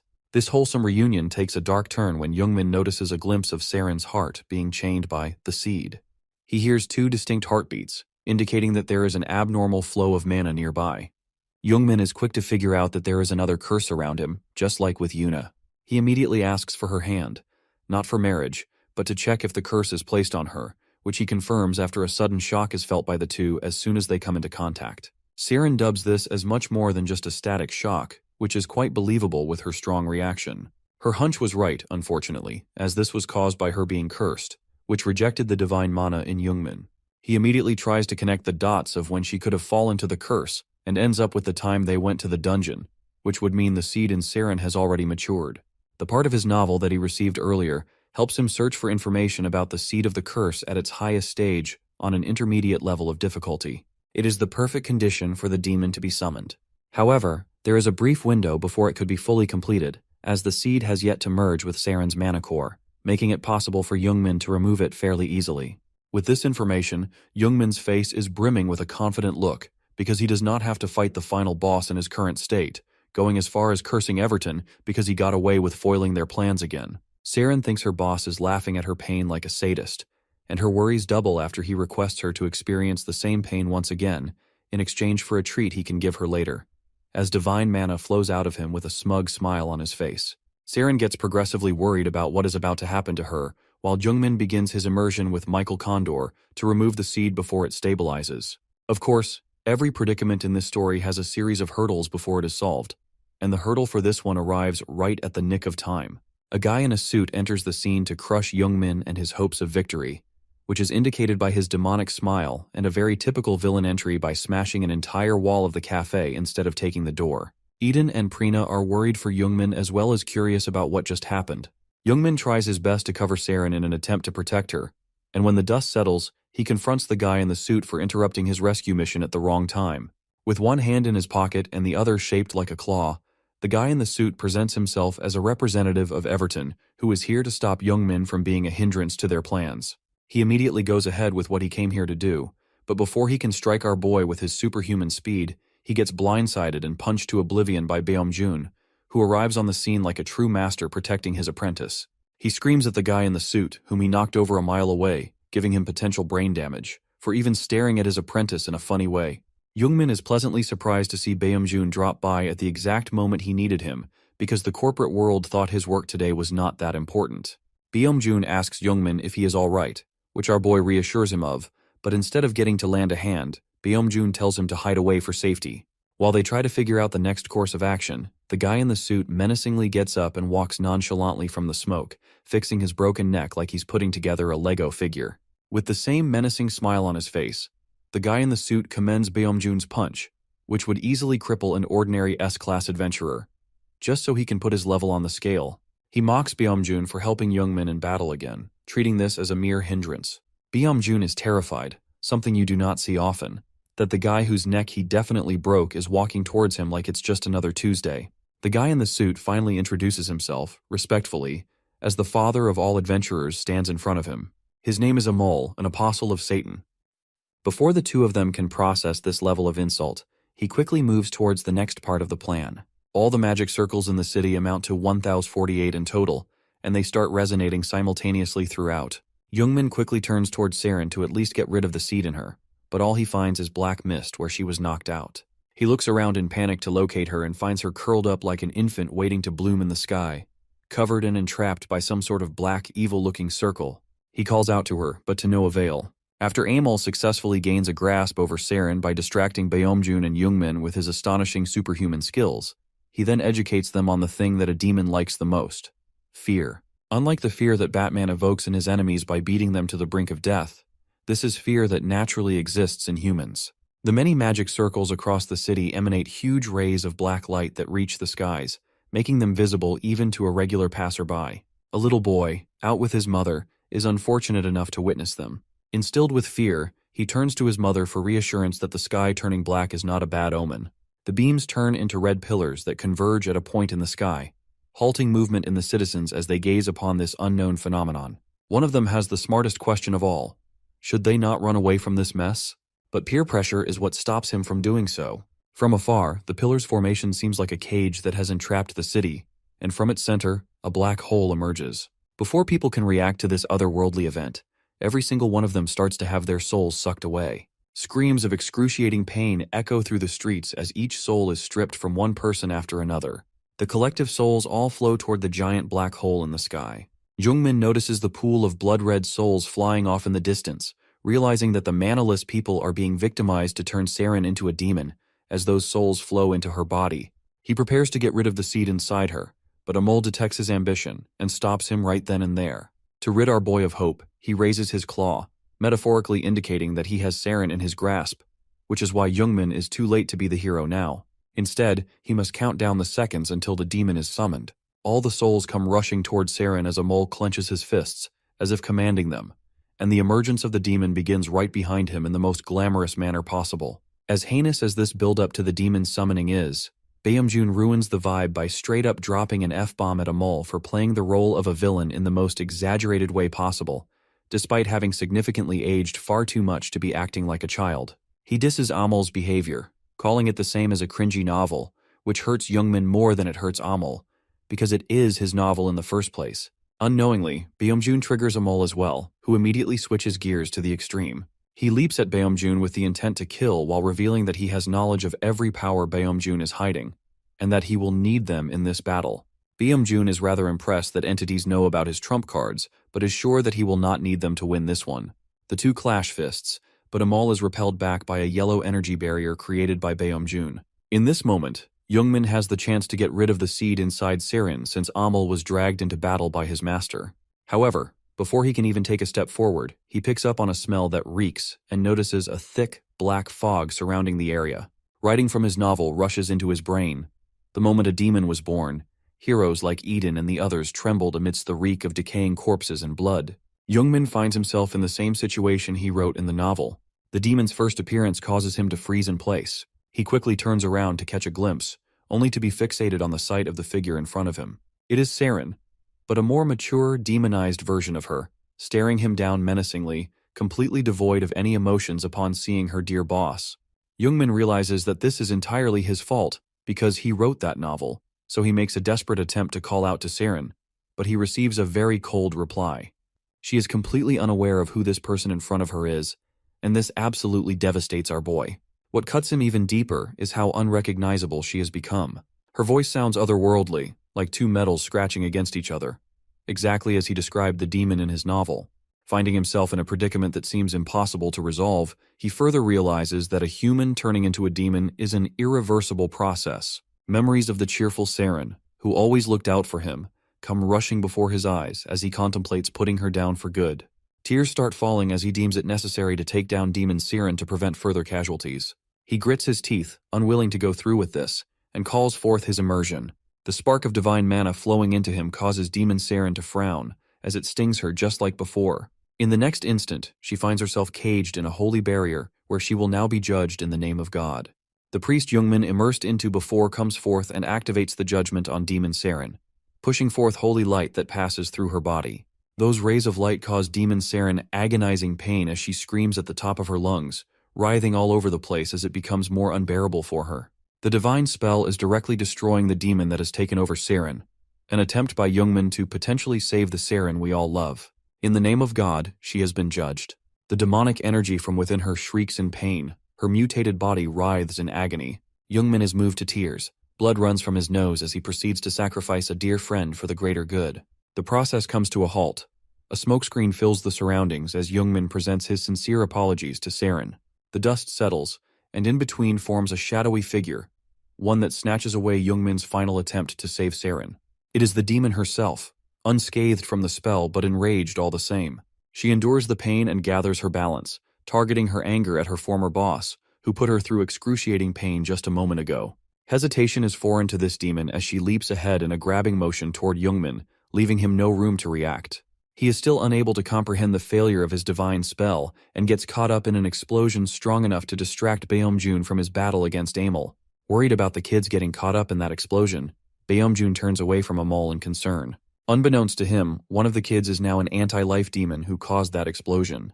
Amol catches Baeomjun off guard in this moment of distraction and goes for a sneak attack. What he did wrong was alert the old man by literally telling him that he is about to receive brain damage, which gives the father of all adventurers enough time to evade the attack and counter with a big boot right to Amol's face so that he can go and tend to his apprentice. He uses the high-pressure big boot as a hydraulic press on Amol's face, burying him deep into the ground so that he may not get back up again. After a few seconds of intense stomping, Baeomjun lets his foot off the apostle's face, annoyed that it took so long, but what he does not realize is that the apostle he buried into the ground has already fixed his broken neck. Amol, his face still buried in the ground, grabs Baeomjun's foot with superhuman strength and, with a demonic look, gives a disclaimer that the battle is not over yet. Meanwhile, over at Youngmin and Seren's battle, our boy lies face down in a small crater caused by Seren's explosive attack as she towers over him. Exhausted after getting dominated by Demon Seren, Youngmin is completely devoid of energy to continue fighting. The thought of losing his innocent friend to a demonic ritual saddens him to the point that he starts regretting ever writing this novel. Because then Seren and the civilians who had their souls sucked away would still be alive and well. He desperately pleads for Seren to come back, hoping his voice reaches her through the demonic exterior. To his surprise, Youngmin's talk no jutsu works, and Seren is able to take control of half of the demon's body as she calls out to him. This was an unforeseeable development even for Youngmin as the author, because he was sure a person could not return after becoming a demon, since he wrote it to be like that. The good part of Seren emerges and sheds a tear as she calls out to Youngmin for help, halting the demon half in her place. A few moments ago, when Youngmin cast that spell on Demon Seren, the real Seren inside her found herself freed. Surrounded by a cold, eerie environment and completely alone, she struggles to breathe properly. Defeated, her body hurts even thinking about the series of events that led her to this place. She recalls being at the cafe, then getting attacked by Amol, but everything after that is blank in her mind, leaving her even more worried. Suddenly she hears someone begging for help, so she quickly turns around to locate the voice. She finds hundreds of civilians entrapped in glass cages, desperate to escape, calling for anyone to save them. The sight of so many imprisoned people, combined with the freezing environment, makes Seren think she is trapped in some sort of hell that is frozen over. Hearing the pleas of the captured people, Seren's inner adventurer takes over as she gives them hope by trying to save them. However, she is met with a terrifying new hurdle. A huge hand descends from the sky and begins grabbing the people in the cages one by one. She is unable to decipher what she is looking at, but it is clearly a dangerous entity that must be countered. So, as the kind-hearted adventurer she is, Seren immediately uses her unique ability, Ice World, to freeze the mysterious claw of death in its place, forcing it to release the civilians safely onto the ground. She is relieved to know that her efforts were fruitful, so she confidently moves on to the next attack. However, she is blindsided by another one of those claws, which strikes her directly in the center of her back, sending her tumbling away into the distance. With her shirt shattered and her back wounded, she breaks. The pain is unbearable for her. Coupled with the knowledge that she knows nothing about the hell she finds herself in, Seren is lost and sheds tears. As she struggles to get back up, one of the claws somehow grows even larger and comes straight at her, fully intending to either grab her or squash her in the process. She closes her eyes, accepting her fate, when a literal ray of hope penetrates the cold, icy hell from the sky. It is the light of judgment that Youngmin cast upon Demon Seren, and that light completely vanquishes the giant claw that was about to turn Seren into human custard. She looks at the light with relief, though her tears still stream down her face. As she focuses on the light, she hears it calling out to her. A voice of someone dear to her, a voice begging her to come back to him. A huge crack forms in the walls of hell, and through it appears a silhouette, her boss, Youngmin, who extends a helping hand toward her. And so, Seren reaches out to grab the hand she has been waiting for. Her crying does not stop, but these are no longer tears of fear. Instead, they are tears of happiness as she complains about the hell being too cold for her and the fact that she cannot save so many people on her own. She crawls toward the silent silhouette and screams for help out of sheer trust in her boss, hoping that her voice reaches his ears, so that Youngmin may come and save them all. Back in reality, Youngmin is still flabbergasted that Seren is holding on to her consciousness despite turning into a demon. Her brief appearance causes the demonic body to lose control of all the other souls for a short period, showing Youngmin the horrifying truth of a demon's summoning. The other souls cry out for help while submerged in hellfire and chained, a sight new even to Youngmin, as it was something he never wrote in the original novel. The demon in Saren's body finally gains control over it after a brief struggle, and pushes Saren back into deep sleep by covering the part of her face that was exposed, allowing the demon to return to her meal. Beneath the horrifying screech of the demon, Saren uses her last moment of consciousness to resist the dark side while pleading for Youngmin's help. As the demon and Saren fight for control, Youngmin notices a golden light shining through a slit on the demon's claw. The appearance of the light reminds him of divine power, from the moment earlier when Saren felt a sting as Youngmin tried to hold her hand. That inkling of divine power managed to remain in Saren's body and prevented her complete demise when the demon took over. It resurfaced when Youngmin used Michael Condor to attack the demon previously. Using this bit of knowledge, he gets ready to use the same attack again, unaware of the trope that it will not work until a hurdle is overcome by the power of friendship. Regardless, he goes for it, and to no one's surprise, the immersion fails due to a lack of mana. For someone who was literally granted perks upon perks ever since his novel got adapted into a tower, Youngmin's tendency to run out of mana is a frustrating occurrence for everyone, including himself. However, not for the demon. She finds it amusing that her meal will not resist due to his lack of mana. She closes off Saren's voice for good and gives off as demonic a smile as her nature allows. Youngmin is on his knees, furious at his weakness for bugging out at a crucial moment, when the power of friendship kicks in. Prina gives him a piece of her power, helping him recover his depleted mana. There is no reason to waste a single thought on why Prina would do this. Youngmin still does it, but thankfully moves on in about a second.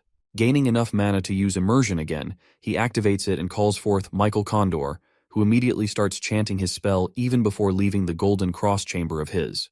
Youngmin aims and shoots the beam through the evil spirit in the demon, who is to be judged by God. The demon definitely had 3 working days to dodge that attack, but I guess not everyone moves like they are in Dragon Ball Z. Anyway, the attack penetrates the demon's body and takes immediate effect, as evil energy seeps out of it at the same rate the light enters. Along with the evil energy, Saren's memories start to leak out and surround the area.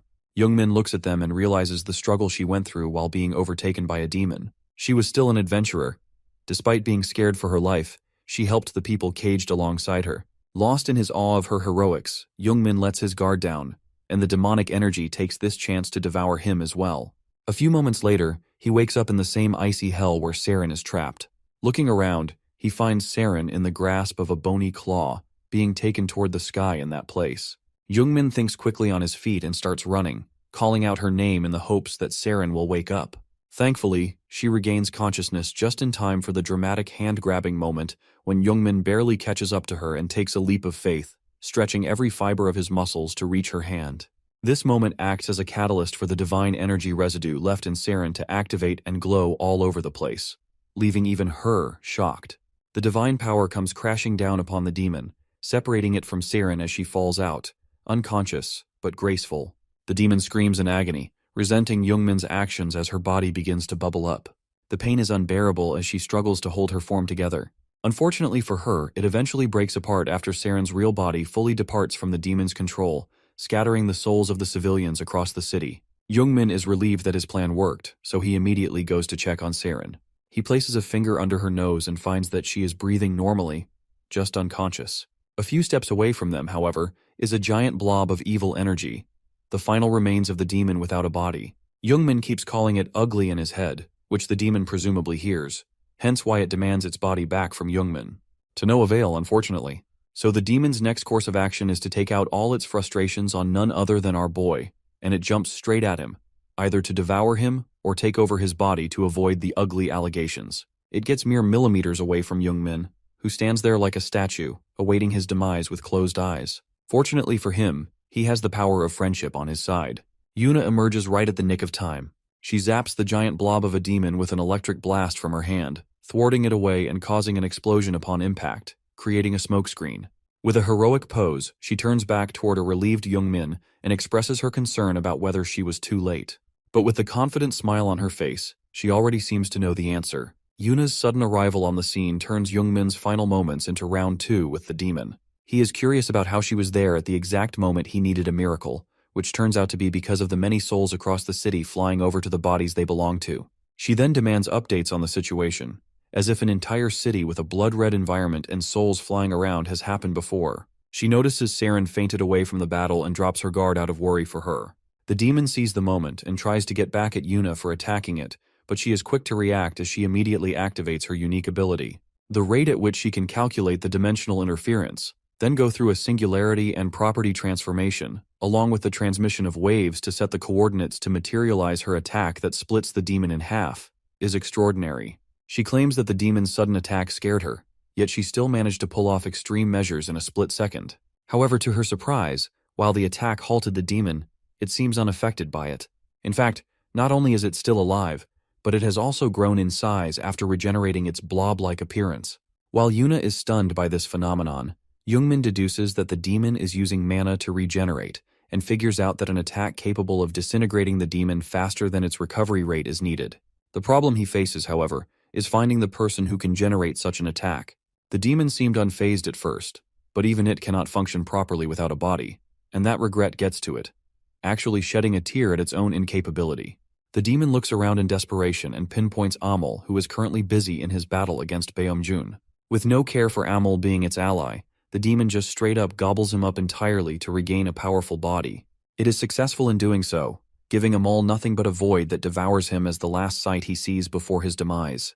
Beomjun is utterly disgusted by the demon munching on its own ally, and wonders what it could even hope to achieve by doing such a thing. The demon transforms into a 20-meter-tall abomination after digesting Amol's body as a hell. Despite facing a gigantic demon that looks like it came from underneath your bed, Beomjun immediately charges up his unique skill to put down this hideous creature once and for all. He is rather glad that the demon is as tall as it is because the lightning-type mana he inherited directly from the god of thunder, Zeus, is supposed to be used on giants to end them in a single blow. The demon is a different breed, literally, as it confidently welcomes Beomjun's strike as if it is a delicacy. Beomjun charges up his attack and turns it into a high-voltage energy ball, which he raises above him, mocking the demon for even thinking about devouring him. The two prepare their next attacks and go at each other at the same time, causing another massive explosion upon collision. The collision lasts a bit longer than usual, almost as if the demon is absorbing what Beomjun dubbed as Lightning Spear Astrade. Youngmin is truly impressed by the scale of Beomjun's powers, but he too fears that the attack was just a very efficient snack for the demon. Their fears come true. The demon seems completely fine, stronger even, after absorbing the entire attack and asking for more. It attacks Beomjun in hopes of receiving more of the delicious meal, but before the old man can even touch the demon, its limb explodes on its own. Unbeknownst to even Beomjun himself, he wonders why the demon is exploding on its own when he has not even attacked yet. However, Youngmin realizes that it occurred due to Beomjun's overpowered mana, and if he can now add an explosive touch to it, the demon will go out like fireworks. He turns to Yuna immediately and tells her to use her most powerful fire magic, instructing her to fire it as soon as he gives the green light.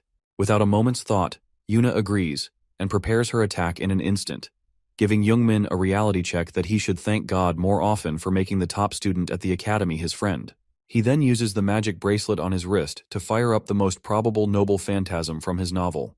The power system that works for Youngmin searches through the entire novel, going from 284 skills to 130, then to 24, and finally picking out the one most effective in this situation. The exact step-by-step guide on how that skill can be used is transmitted into Youngmin's brain, which he finds weird, as the guide he received is as easy to understand as when the Indian teacher on YouTube teaches you a subject the night before the exam.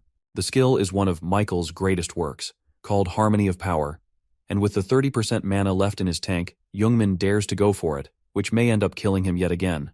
But that's a given by now. He prepares himself to use the skill and gives the green light to Yuna as soon as he is ready. She fires right on cue but alerts Beomjun to get out of the area of effect before launching the spell Explosion. The demon is engulfed in huge flames that cover its entire body, and while it seethes in pain, Youngmin passes judgment on the demon by using a specific chant for the spell to sanctify the soul of greed through purification. The sanctification, coupled with Explosion and Beomjun's God of Thunder attack, creates a huge crater of overpowered attacks that overwhelm the demon completely. It can do nothing but struggle to no avail while screaming as its life withers away.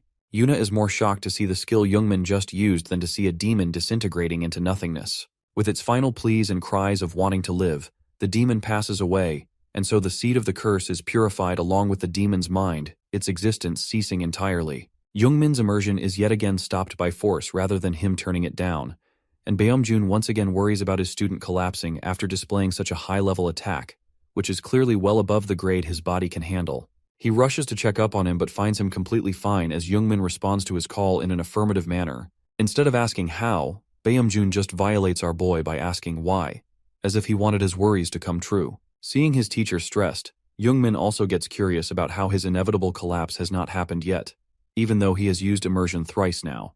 Yuna is confused about the reaction of the master-student duo, but they both subconsciously decide it's better to keep it to themselves rather than letting people close to him know, because that will obviously not help them. Just when they let out a sigh of relief, Baeomjun sees a sight he has never come across before. It is Youngmin glitching out of existence, and before any of them can make sense of this unknown phenomenon, Youngmin completely vanishes into thin air, leaving Yuna and Baeomjun utterly helpless as they call out his name before his departure. Seeing Youngmin exorcise the demon by combining his mana with divine power, Eden realizes that Youngmin used one of Prina's specific skills. To use a skill associated with one of the heroes is only possible when the user is oddly familiar with it. Eden's suspicions about Youngmin keep growing, even more so when our boy manages to turn a demon back into a human, a feat unimaginable before. However, these feats may never be replicated again because Youngmin is really close to dying after pushing himself way beyond his limits. Funny enough though, Youngmin is fine. Baeomjun and Eden are both shocked to see that the dude who has been at death's door every time he used his abilities is standing in front of them without a scratch. Eden's shock is so great that he turns towards Prina for answers without playing around for once. He questions her decision to save Youngmin at the last moment, which she proudly claims to be in everyone's best interest, including Eden's, because he would not want Youngmin dead yet either. He wonders what she is implying by that remark. So Prina takes the courtesy of reminding him that Eden decided to send Youngmin to the tower's second floor. Instead of just admitting that he forgot about the said event, he arrogantly tells Prina to tread carefully as if she is on some sort of thin ice. He clearly does not want to talk further about this, but Prina keeps pushing him to discuss the concerns he has been having with that mysterious thing on the second floor. She mentions someone deliberately making the first floor of the tower almost impossible just to make the second floor inaccessible to anyone, but does not take their name as if she will summon Voldemort. However, things are different now that Youngmin has cheated death to clear the first floor, making him worthy in Prina's eyes to scourge the second floor, which agitates Eden further. His frustrations clearly indicate that he does not want another second spent giving this matter any thought, but Prina simply lays out the question of his curiosity to see Youngmin's unique intervention in this case. Prina's argument somehow penetrates Eden's gigantic shell of ego and convinces him to bring Youngmin to the tower instantaneously. He raises his hand and sends an invite to Youngmin for the second floor of the tower. A loaf of bread that looks like it was left out in the open for over 100 years is picked up by a young boy who excitedly requests his sister to have a bite of it. The sister looks at the mutated bread and, with a smile on her face, approves of its consumption as if that is the safest-looking bread in the world. The two of them decide to share it as their lunch for today, but before they can take a bite, the sister notices a disruption right behind them. A burst of blue light flashes intensely in their room, making the two cower in fear as they grab each other tightly. Out comes a clueless Youngmin from the smokescreen, looking at the equally shocked siblings. Youngmin raises his head to check his surroundings, only to find himself in a completely different and possibly much older, rural area from where he was a second ago. The system pops up and informs our boy that he is in the rotted ghetto, the tower's second floor. With a name like that, they are not even hiding the fact that they do not want anyone entering. Regardless, Youngmin made it here due to him being a special person, also known as the main character. The sister grabs hold of her brother in a protective manner and confronts this strange man who just popped out of thin air. Youngmin notices the two of them being cautious of him, so the system lays out information about them. The boy, Jack, is a side character, 11 years of age. His character qualities are the definition of contrast, either virtuous or absolutely evil. His talent is to imitate, which makes sense as his current status shows that he is excited yet cautious about seeing a mysterious person appearing through a portal. The sister, Leah, aged 15, has the same traits and talent, but expresses a much more reasonable reaction to finding a mysterious man as someone to be wary of. Youngmin, upon learning about them, identifies them as someone related to Eden. Before he can continue his thought, his stomach growls from hunger, so the too pure for this world Jack offers him something to eat from what little he has, while Leah tries to warn him. Youngmin accepts the offer and sits down with them while thinking about how awkward the situation is because of Eden. He puts the food item close to his mouth, wondering if it is even something he can digest, and immediately spits it out like a fountain when the system tells him that it was molded moss tea that somehow only gave him mild food poisoning. Trying to rid his tongue of every residue of this tea, Youngmin claims it to be a health hazard, while Jack, looking disappointed, asks him not to waste it. Jack starts crying after seeing the last bit of water they collected go to waste, while Leah expresses her anger towards Youngmin.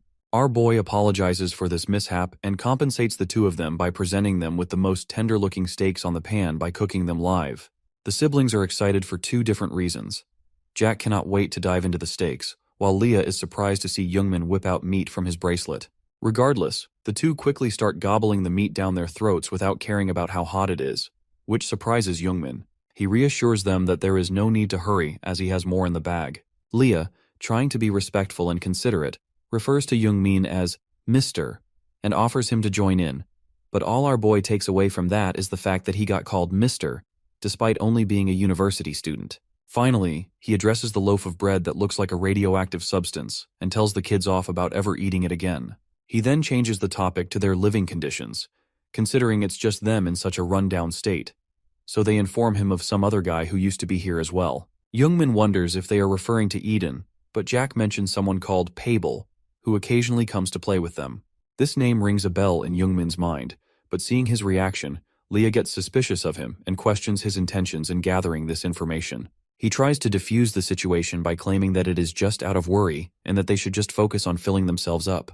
Youngmin definitely has good intentions, but his quickly leaving for a restroom break with a nervous expression only makes him more suspicious. He walks away with a growling, empty stomach while the kids glare at him as they continue to munch on the meat. As he continues walking, Youngmin whispers to Eden to let him out of the second floor already, even though he is grateful for such an opportunity. His reasons are the well-being of Siren and everyone else who just fought in the battle. Eden listens and chooses to ignore him, which just pisses Youngmin off because both of them are well aware that the tower's second floor is not a place our boy is supposed to attack yet. Unfortunately for Youngmin, his request gets denied by Eden with a rather cold response, unlike his usual mean persona. Unable to comprehend this situation, Youngmin gets on the floor and starts whining about how messed up it is because, from Baeomjun and Yuna's perspective, he just disappeared into thin air in front of them without an explanation. He curses at Eden for taking such a drastic decision all by himself, but his complaining is interrupted by a group of primitive-looking people that surround him in a circle. With quite angry expressions on their faces, one of them questions Youngmin about whether he is in cahoots with Jack and Leah. Surrounded by a bunch of primitive-looking armed individuals who are clearly hostile about Youngmin's association with Leia and Jack, our boy finds himself in yet another unwanted predicament. The rundown bunch is obviously suspicious of a young dude completely dripped out who suddenly appeared out of nowhere and talked to the children. Noticing the desperate choice of weapons in each of their hands, Youngmin deduces that they are out for blood without taking any chances, going so far as to bring old people into the attack even though their hands are shaking faster than an earthquake. The reason why Youngmin is dumbfounded at this death warrant of his is that he was under the impression that the original episode of this tower ended with Eden leaving the town. So now, as the author, he has to deal with whatever fanfic the system cooked up for him. For the second time since he got his powers, Youngmin finds himself in a situation over which he has no control. Even when he did know what was coming, he was not able to prevent it initially. But now that he is fully unaware of what to expect, the best he can do is try and reason with the hostile primates to talk with words rather than weapons. An unexpected claim bursts out of one of the attackers' mouths. Leah and Jack are murderers of his son. Not able to comprehend how that is remotely possible, Youngmin tries his best to calm down the local aggressor, but his efforts bear no fruit as Leia shows up right behind him, concerned about why her chef is being attacked by the people. Her appearance further fuels the attackers' fury as they jump to kill her the moment they spot her, with Youngmin making a desperate attempt to shield her.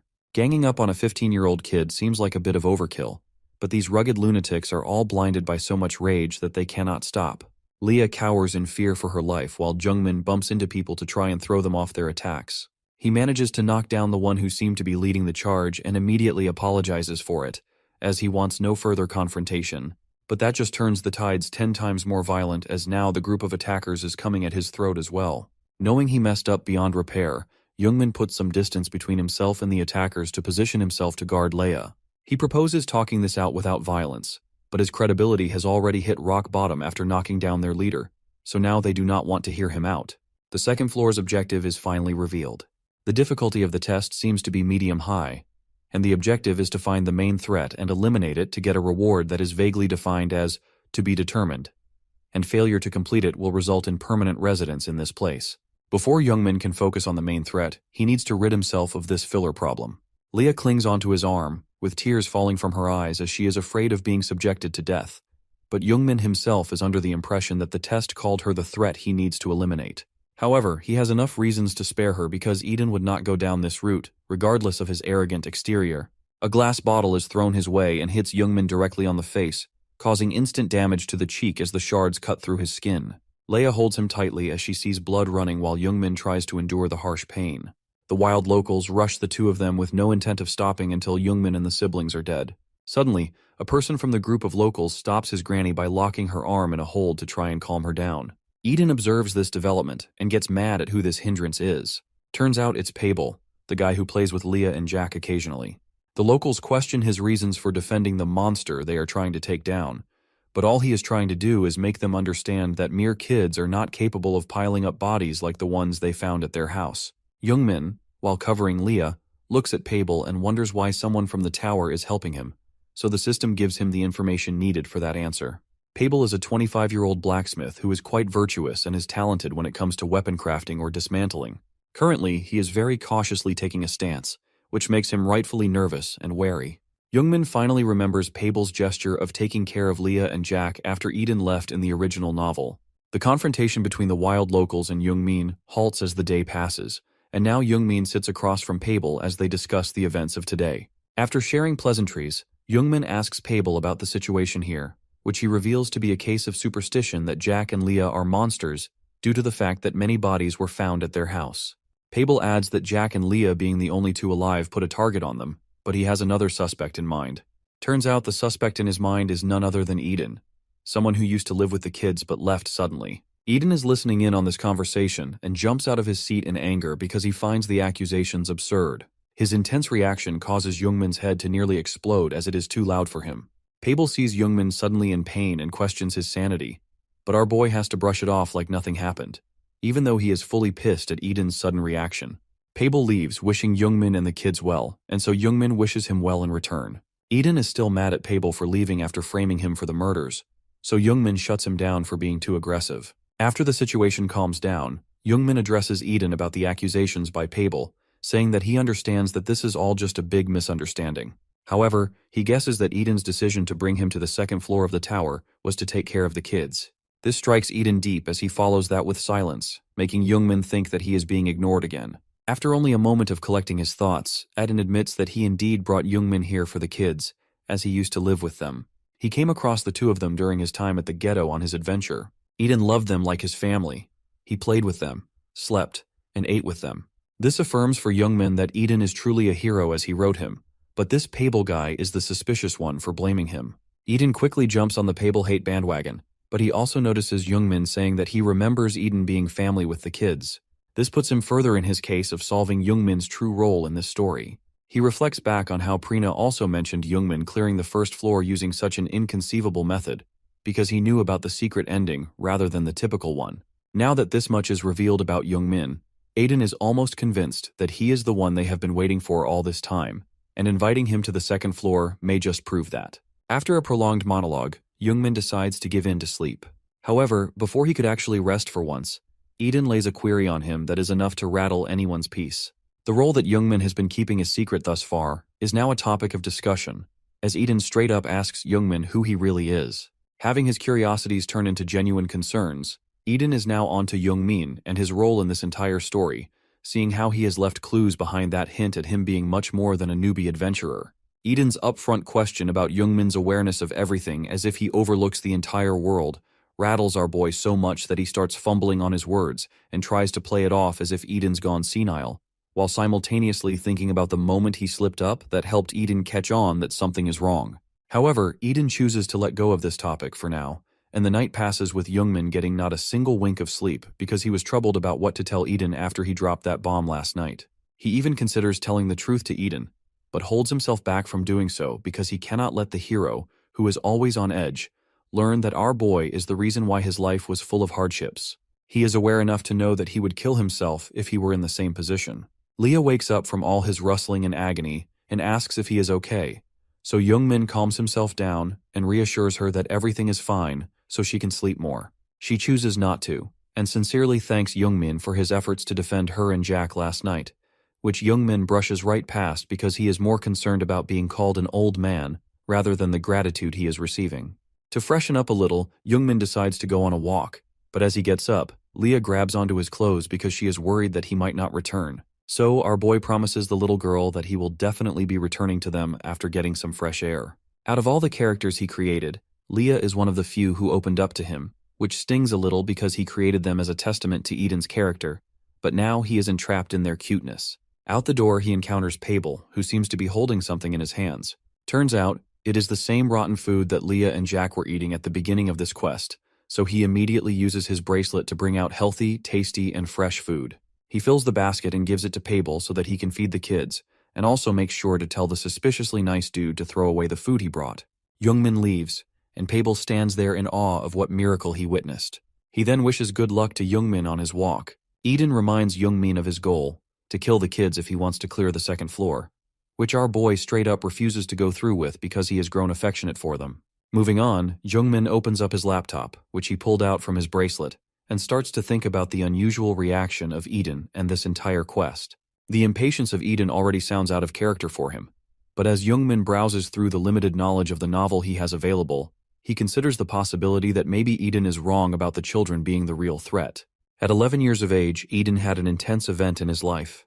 Running through a dense forest, he leads a little girl away from some sort of danger. However, he does not notice the huge ditch at the end of the cliff and fails to stop the little girl from rolling over to the bottom as he loses grip of her hand. The girl sprains her ankle as the ground breaks her fall because she tripped. Eden calls out to Emily, the little girl, and slides down to check up on her. Concerned, he asks if she can still move, though it is a meaningless query as she very obviously is in a lot of pain. Unfortunately for them, time is of the essence. The people chasing them close in by following Eden and Emily's footprints. This gets Eden terrified, leading him to struggle to make up his mind over the next course of action. He knows they have to run, but Emily is in no condition to do so. Seeing the concern on her brother's face, she puts up a brave front and suggests he leave her be. Eden is unable to comprehend this absurd suggestion, but Emily keeps at it with a smile on her face. Knowing that she is just putting up a facade, Eden screams at her for being so unreasonable, even though he has always taught her to be resilient at all times. Seeing her brother's determined face, she gives up on the idea of abandonment and tries to work with him to make a run for it.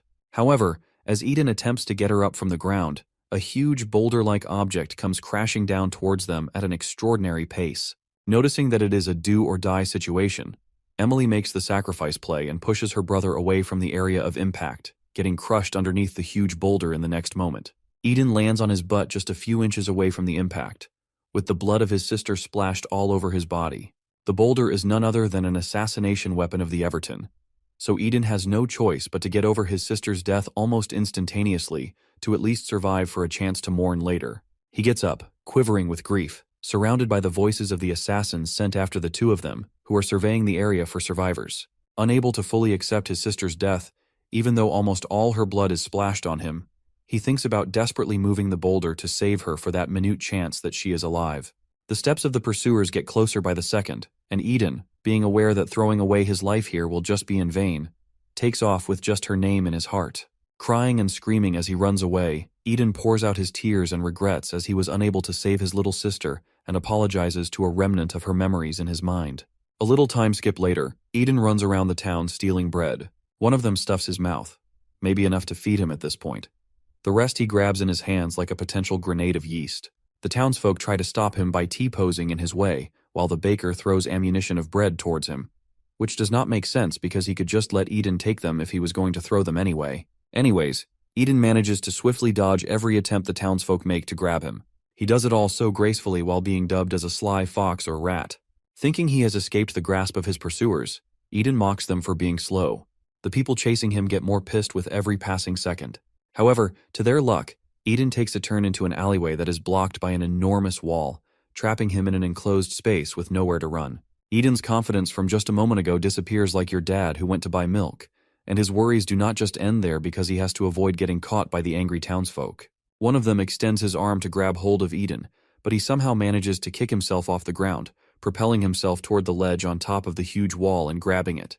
Everyone is shocked to see the boy they had within their grasp now at least 20 feet above the ground, with the same smug look on his face he had just a few seconds ago. Following up his insane shenanigans with an even wilder statement that stealing a single loaf of bread will not run their business into the ground, Eden scolds the townsfolk.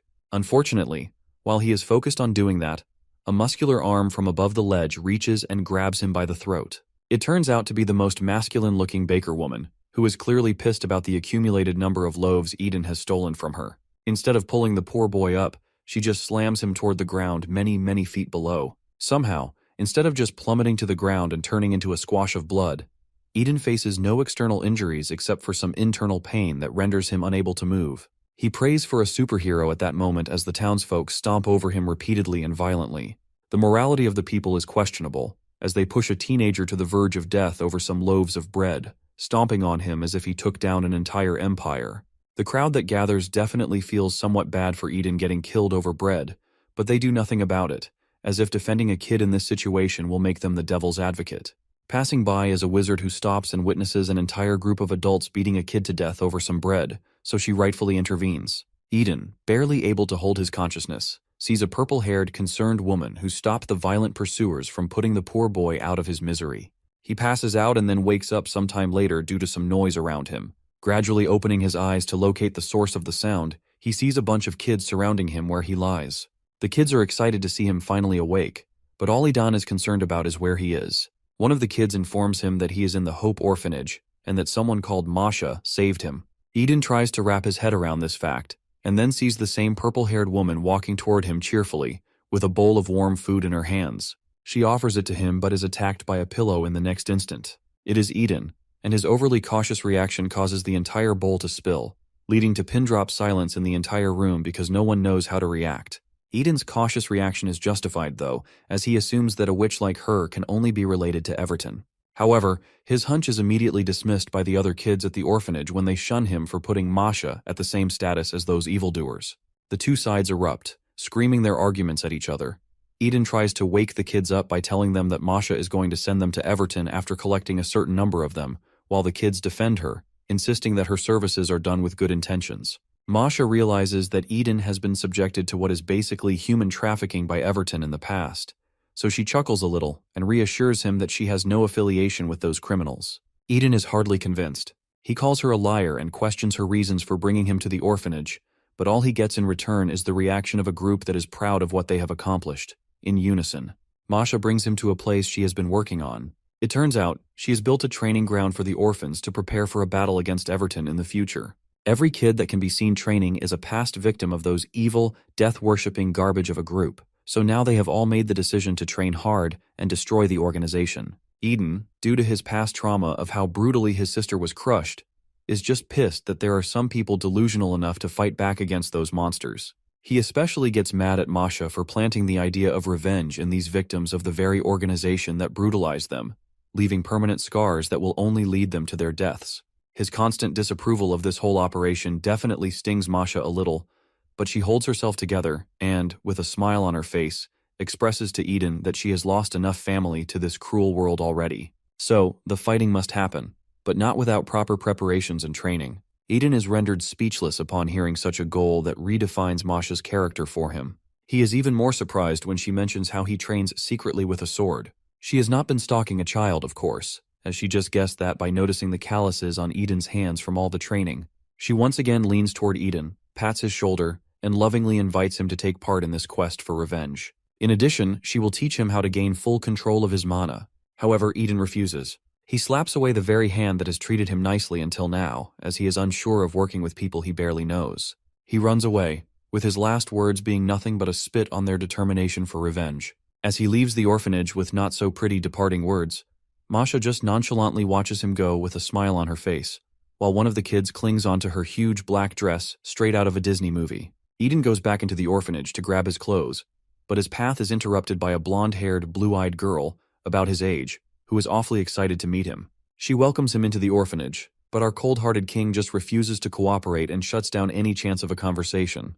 This is enough to make her assume an aggressive stance against Eden as she stops one of the other kids, Delrin, from giving him his final meal. Eden tries to quickly make his exit, attempting to ignore the food he would very much like to gobble in an instant. His mind is changed, however, when he has to turn around due to the bickering of Delrin and Bella, the blonde girl, and sees the glistening, tasty-looking fresh food on the plate in Delrin's hands. He tries his hardest to resist the urge to just dig in, but how long can a teenager hold himself back from eating free food? All morality is thrown out the window when delicious food stares you down, and Eden is no different. Every day, since he announced his departure from the orphanage, he returns just to eat the phenomenal meals. The other children at the orphanage keep nagging him for coming back only for the food, while Rosa doubles down on his lack of consideration for them all because they have to do his dishes and prepare meals for him. However, Eden's audacity is even greater than his desire for food, as he slams the table while Rosa is whining to shut her up. He looks around for Masha, though he would never admit that he's doing so. But Rosa quickly catches on, causing him to blush like a tsundere caught staring at her crush. He makes up an excuse about wondering where Masha is, seeing as she is usually present at the orphanage, but Rosa isn't gullible enough to fall for it. As the two continue their bickering, a mysterious hooded figure creeps up to the window beside them, flashing a horrendous smile as he locates his targets. The window suddenly cracks, putting a pause to Eden and Rosa's argument, and the entire wall explodes. The blast sends debris flying across the vicinity, creating a smokescreen. Eden is knocked back by the unexpected attack, but as he slowly opens his eyes again, he notices a red flare hovering above him. Completely in the dark about what the flare is, he follows its flight path until it reaches a glass jar in the hand of the hooded figure and merges into it. Inside the jar is a demon seed, the very thing that brings demons to life, confirming that the attackers are from Everton. It's not just one person, but three of them, arguing amongst themselves that going overboard with the breaking and entering wasn't part of the plan, as if they hadn't just stolen the souls of the orphans into a demon's seed. Eden's first course of action is to make a quick getaway because he's played this game before, and it never ended well for him. He tries crawling away, cursing himself for ever coming back to the orphanage, but his efforts are in vain as one of the Everton members notices him. However, what really freezes him in place isn't their gaze. It's the dead body of Rosa on his lap, half buried under the rubble. As he sits there, mortified, the Everton member casually complains about losing another soul for their demon, as if he were collecting Pokemon for his Pokedex. Another sister-like figure he failed to protect. Another innocent life lost because he was absolutely powerless and scared. The sight of Rosa's lifeless body sends Eden spiraling into grief, triggering memories of Emily's brutal death. Tears stream down his face as he blames himself for surviving while they perished. While he is drowning in despair, the Everton member notices him, delighted at the prospect of acquiring another soul. With a creepy smile and a horrendous voice, he calls Eden a valuable experiment subject, stealing away the last bit of hope Eden had. The Everton moves to capture him, sealing Eden's fate. He has no chance to escape, and even he accepts these as his last moments of freedom. Fortunately for him, in the nick of time, some of the other orphans arrive and manage to whip up a protective shield around Eden, preventing his capture. This infuriates the Everton trio, especially because it was mere children who stopped them. Eden is amazed that someone his age managed to manifest such a dependable barrier, and the boy who cast it reassures Eden that he is now in safe hands. The other children join the fight, launching spells and wielding weapons against their enemies. The leader of the Everton trio, who has been smiling throughout this entire ordeal, gets even more excited as more children gather. His subordinate informs him that these kids came all the way from other orphanages under Everton's control. Determined not to make the same mistake of letting their subjects escape again, the Everton trio prepares to subjugate them once and for all. They launch another attack, but the children resist with equal force. One of the girls summons multiple projectiles while Delrin, the shielder, expands his shield's radius to cover more ground, blocking counterattacks. Eden is in awe of these kids, his age, holding their own in battle. But he shouldn't be surprised. Unlike him, who spent his time gobbling up their food, they had been training for this very moment. One of the girls, armed with a spear, confidently charges forward, eager for this fated confrontation. Her confidence is justified, but she makes the grave mistake of going directly for the leader of the Everton trio, who is already grinning wickedly. Seeing this naive child aiming for his throat, he counters with a barrage of projectiles, far more powerful than any child's spell. Eden, once again, watches helplessly as another kid dies right in front of him. A massive projectile pierces through half of her body, killing her instantly. Her lifeless corpse, with a gaping hole in it, collapses to the ground as the Everton leader towers over her, laughing in the most typical villainous way possible. His laughter quickly turns into irritation when he remembers he's supposed to steal their souls, not kill them outright, and he blames the children for resisting capture. He commands the tank of his trio to target the shield protecting the kids. The massive brute crashes into the barrier, cracking it with ease. As the fractures spread, Eden's fear grows just as rapidly. He urges the kids to run away with him, warning that the shield won't hold much longer, while the Everton mage offers a deal. He won't kill them if they simply lower the shield. Black mist from the mage and the sheer force of the tank's assault nearly shatter the barrier. The young mage holding it together is on the verge of collapse. Eden, already powerless and now even more hopeless, drops to his knees, defeated. There's nothing they can do. He at least praises the children's efforts, almost as if he is inspired by them to train in his next life. Accepting his fate, he closes his tear-filled eyes, resigning himself to death. And yet he is saved again. The young mage condenses his shield, focusing all its energy on protecting just one person, Eden. With the barrier now concentrated in a smaller area, it becomes much more resilient. Eden must be jealous of everyone playing the sacrifice role, constantly one-upping him in life by saving him as the last survivor. He bangs on the shield, begging the young mage to let him out so they can escape together, but it's somehow not an option. He finally questions his purpose. Why does everyone keep saving him? What makes him so special that people are willing to die for him? Instead of answering, the young mage simply offers an emotional farewell. He saved Eden to protect someone who endured the same pain he did. Desperation fills Eden's eyes. He wants everyone to save themselves, not throw their lives away like Rosa and Emily did for him. While he wastes his tears cursing his weak self inside the shield, an explosion erupts outside the orphanage, instantly taking down the Everton mage. Eden looks up, shocked by the sudden turn of events, and sees Masha standing in front of his shield. The two of them shed tears upon this unfortunate reunion. Masha's out of fury, Eden's out of relief. Completely determined to burn these evildoers to cinders for killing so many of her children, Masha apologizes to Eden for being far too late to protect them from this attack. She finishes the battle with ease, rescuing at least Eden as the sole remaining child of the orphanage. At sunset, the two of them stand in front of the graves of the entire orphanage, mourning their losses. Masha blames herself for all these deaths, and so does Eden, apologizing to Rosa for dying as a substitute for him. Masha sees him crying and immediately makes him realize that he should not take this for granted, because he has been given a second life thanks to Rosa. However, Eden has always found himself in this situation. People close to him either dying in front of him because he was weak, or sacrificing themselves so that he could live. Masha firms herself and scolds him for wallowing in so much self-pity that he is blind to the fact that he is alive. Unlike his fellows at the orphanage, she sets him on a new path, to grow stronger by using this opportunity that he has been granted. The end goal is the demise of the demon castle, which will come about if he lets her take him in and teach him how to fight. She extends her hand towards him, offering him a chance to take their revenge together. Eden contemplates his decision carefully, torn between the fact that he always brings misery to those around him and the desire to get stronger like the other kids who went out fighting. He finally makes his decision, and the rest is history. Later that night, Eden carves a bunch of swords using tree branches and practices his swordplay. He assumes a flimsy stance and focuses his mana around the sword to slash at a tree with a wild yet concentrated swing. As soon as he makes contact with the tree, his sword snaps in half upon impact. Frustrated, he throws away the broken piece and immediately picks up another to continue his practice. He repeatedly strikes the tree without rest until he is finally able to bring it down. While he trains, two of the orphanage kids who miraculously survived, though not without severe injuries, observe him discreetly from afar. They are both relieved to see that Eden has not truly left them, even though he put up a front earlier as if he would. Although happy about him staying, they are dumbfounded by his stubborn solo training, which does not seem to be yielding much fruit. They wonder why he doesn't just go to Masha for help.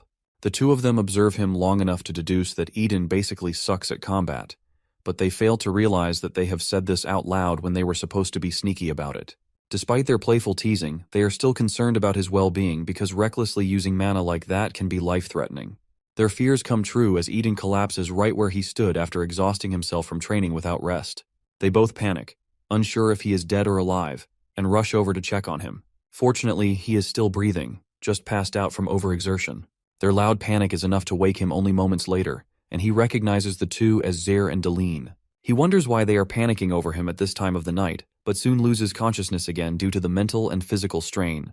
When he wakes up sometime later, he finds himself back in the orphanage, smelling alcohol and panicking, only to realize it is just Zer bringing over a first aid kit to tend to his wounds. This gives Eden massive déjà vu, reminding him of the last time he passed out and woke up in the same bed.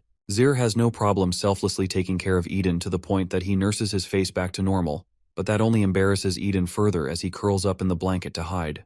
The treatment continues as Zer carefully applies alcohol to the residual wounds, while Eden pretends he is fine when he is clearly in pain. This is all just payback from Zer, because Masha told him that Eden helped set the orphanage and the surviving kids back up until they could walk again. Eden, unable to accept the praise head-on, tries to be nonchalant about it. Anne, the spear-wielding kid who had a hole blown through her body, recovered solely because of Eden's help, making it more than just a passing favor in the kid's eyes. Hearing appreciation for something he did to protect others rattles Eden. He is conflicted about the gratitude he is receiving because, in his mind, the kids got hurt protecting him in the first place. However, before he can ruin the beautiful moment with his pessimistic remarks, Masha and Deline walk into the room, greeting the grumpy boy for finally waking up after passing out. Seeing Eden's face without the bandages and wounds, Deline realizes that he has always been a handsome boy, now that his face is no longer bruised and swollen. Of course, Eden lets the praise get to his head, and his narcissistic meter fills up again. However, Deline manages to recognize this handsomeness in another face she once knew. Eden wonders who she is referring to, but his face drops the moment he hears that it is none other than Emily. Even Zir is aware of who she is and connects the dots between their similar appearances, along with the fact that both their names start with E. Eden anxiously asks if this is really the Emily he knew. Zir informs him that she was a member of the orphanage just a month before Eden turned up.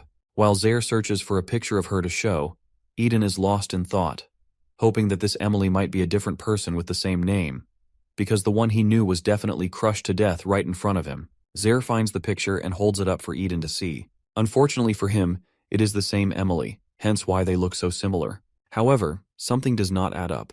If this is the same Emily who Chapter 35 eyed when they were young, how could she have shown up at the orphanage just a month before Eden arrived? He panics and presses them for answers and her whereabouts, desperate for the chance to meet his sister again. Before Zir can answer, carefully choosing his words, Masha takes the lead and informs Eden that his sister, Emily, died a month ago. Hearing that his sister died, again, completely shatters Eden's mind. He is in disbelief about this suspicious turn of events, but the outcome remains the same, leaving him utterly devastated. He already knew of his sister's death, but hearing her name again gave him false hope that she might still be alive. However, that hope was immediately crushed when Masha informed him that she had died over a month ago. She added that Emily was not initially dead when they found her. Her legs had been crushed underneath a massive boulder. Masha tried everything to help her recover after giving her refuge at the orphanage, but it was to no avail. Necrosis gradually spread throughout Emily's body, starting from her crushed legs. Eden went into a state of shock, unable to digest the fact that Emily had still been alive when he had presumed her dead beneath that boulder. He had run away, leaving her in excruciating pain. He blamed his ignorance for not checking on his own sister, which led to her slow, painful death. His quivering voice left even Masha speechless, turning her face away in pity. He reflected on what he had told Emily right before she died, that they would get out of their predicament together without ever giving up. Overcome with emotion, he sprinted out of the orphanage and into the forest, hitting every branch on the way, inflicting fresh wounds on his already battered body. But he pressed forward as if immune to pain. Finally, his legs gave out and he dropped to his knees. Tears streamed down his face as he condemned himself as a hypocrite. The very one who had told Emily not to give up had, in the end, abandoned her. His tears dampened the ground, revealing Emily's name etched into the earth. He wiped away more dirt to see if he was hallucinating, but the writing remained. It was inscribed on her gravestone, a message for the brother she believed would return to her no matter what. He read the words of his late sister, who had died loving her older brother, harboring no resentment for his absence. At last, he found the validation he had desperately sought, and his guilt was lifted. With renewed purpose, Eden finally accepted Masha's offer and begged her to take him in. He prostrated himself before her, pleading for training so he could exact his revenge on Everton, the force that had made his life a living hell. He was finally ready to learn how to control mana, determined to wipe the Everton goons off the face of the earth. Unfortunately for him, sheer determination wasn't enough to bridge the gap of his lackluster combat skills. He couldn't even knock down a simple training mannequin. While everyone else silently acknowledged his ineptitude, Deline outright called him an incapable fighter. Admitting to his shortcomings, though painful, was something Eden did without hesitation, because he knew he put in the effort. He asked Masha to guide him to the most efficient way to increase his mana, and she smiled proudly, pleased that he was finally opening up to people. She approached him and asked for his hand, not in marriage, but to unlock his hidden potential or something of the sort. Their hands glowed purple, which freaked Eden out for a moment, but Masha merely smiled gracefully at him. She was gauging his mana capacity, a concept Eden had never heard of before. To simplify it, she compared it to a person's alcohol tolerance, how much they could handle before getting drunk. A rather odd analogy to use with an underage kid, to which Eden quickly denied ever drinking. After a brief banter, she proceeded with the mana capacity check. The purple light intensified, enveloping them both momentarily as the information transferred between them. It only took moments for his mana to reach its limit, but the amount he possessed was far beyond what Masha had anticipated. Her shocked expression worried Eden. Was he really that weak? But it was quite the opposite. Masha revealed that Eden's mana circuit had been blocked, meaning he was unable to circulate mana throughout his body, like water trapped in a pipe until the faucet was turned on. This explained why he struggled in combat, despite his rigorous training. Beyond that, she disclosed something even more astonishing. Eden had an immense reservoir of mana, almost 1,000 times that of an average human. Deline, who had laughed at him before, suddenly felt humbled upon realizing Eden had always been miles ahead of them. Eden was pleasantly surprised to learn he was basically the protagonist of his own story. He was excited to finally have his blocked circuits unlocked, but Masha warned him that he had to be patient. His current body was too weak to contain the sheer amount of mana within him, like a water balloon bursting when overfilled. She advised him to train his physical body so it could withstand the mana as his circuits were unlocked gradually, one at a time. When she asked if he was prepared for such a journey, Eden, now more determined than ever, assured her that he was ready to take on anything. 5 years later, Eden effortlessly sliced through a massive tree with the same wooden swords that had once broken in his hands. Those around him bore witness to the making of a hero, marveling at how far he had come by the age of 17, but they were all impressed by the wrong thing. Masha pointed out that Eden hadn't just cut through the tree in front of him.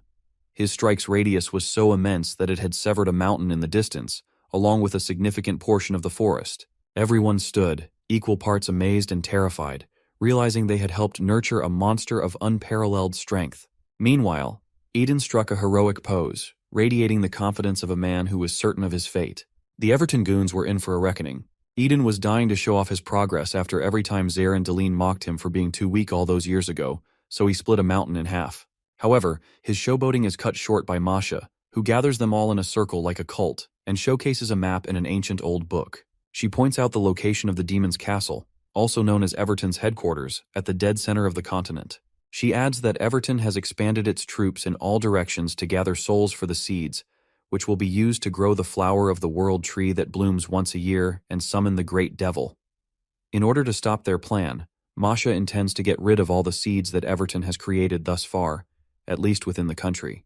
Eden then devises a formation, sending the shielder to the north, the projectile user and spear user to the east, while he shoulders the responsibility of both the south and west by himself. The duo of the east complains about Eden taking up 2 directions all by himself, but he is confident in the plan he has devised. The shielder has full faith in Eden's abilities, so the duo of the east cannot refute it for much longer. Now that the plan is final, Eden estimates that they will all meet in front of the demon's castle a year later, which will mark the end of Everton, assuming everything goes seamlessly. But when has his life ever been a straight path?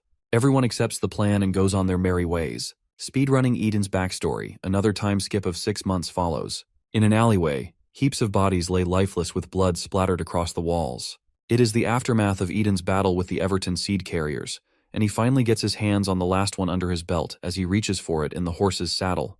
He crushes it in the palm of his hand, officially finishing his task in the south, and now plans on making his way west to take care of the remaining seeds. Eden believes that he will be done with the task earlier than anticipated, and embarks on his journey to the next village. He sells the horse he stole from the Everton goons, and wishes it a good life with a normal human, as he juggles the bag of currency in the air. He looks to treat himself to a meal after a job well done, but is interrupted by a red-headed little girl who is trying to sell flowers. It is none other than Leah as a child. Seeing someone the same age as his late sister, Eden's stone heart melts, and he immediately supports her by buying her entire stock of flowers. This surprises Leah, as she usually hopes to sell at least one. Eden's nonchalant response to her questioning his purchase makes her happy, but being an honest worker, she apologizes for selling withered merchandise. However, Eden is a softie for younger girls who remind him of his sister, so he buys the entire bunch without caring about their condition. Just when he is about to feel good about his first actual good deed of the day, Jack comes running and snatches away the bag of currency from Eden's hand. At first he thinks it is a random street rat, but when he finds that even Leah has disappeared while he wasn't looking, he realizes he has been conned by the very kid he considered to be his little sister. Jack and Leah, thinking they have come far enough to enjoy their heist, open the bag of currency to find it full of gold coins. The two of them have practically hit the lottery, which will help them survive comfortably for 3 months.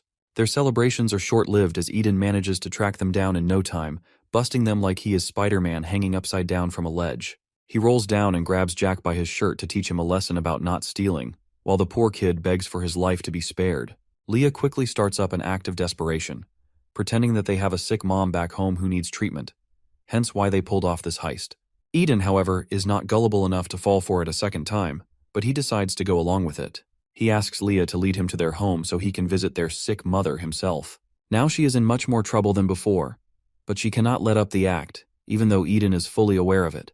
Unwillingly, she leads him to their so-called sick mother. She brings him to some random grandma lying sick in bed and claims that she is her mother, but Eden is fully aware that she is a terrible actor and an even worse liar who is dragging the story at this point. After Eden scolds her for this ploy, she immediately loses her fake tears and proceeds to negotiate a deal.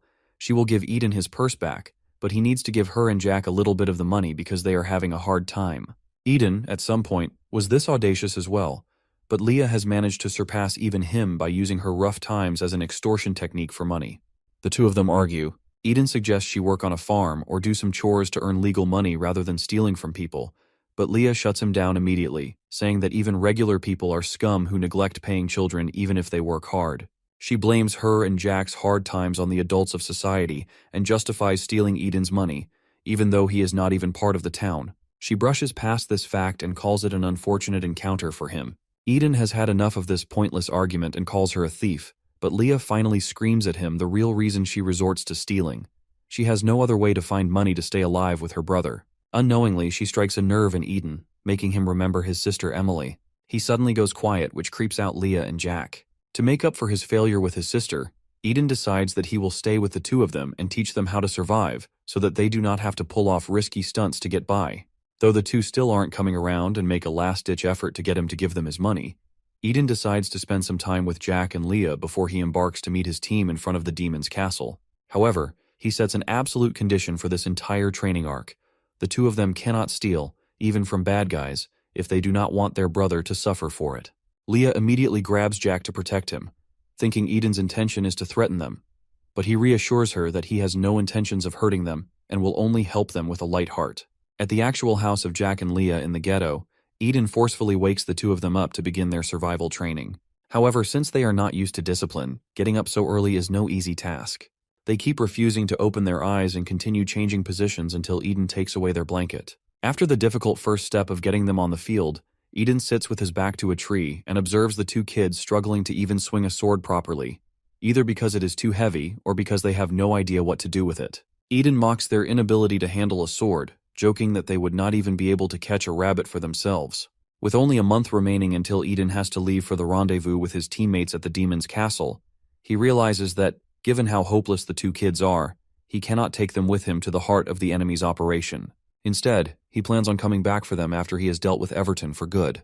He gets up and scolds them for playing around instead of training, but Jack and Leah do not have a single worry in the world. Later, Eden returns with food, calling the two of them like a mother who just made a hearty lunch. He steps into the room and catches both of them meddling with something suspicious. Jack distracts him by claiming they were just cleaning, while Leah quickly hides the mysterious substance. Coming up with the most out-of-character excuse and successfully convincing Eden is the most impressive feat the two of them have pulled off.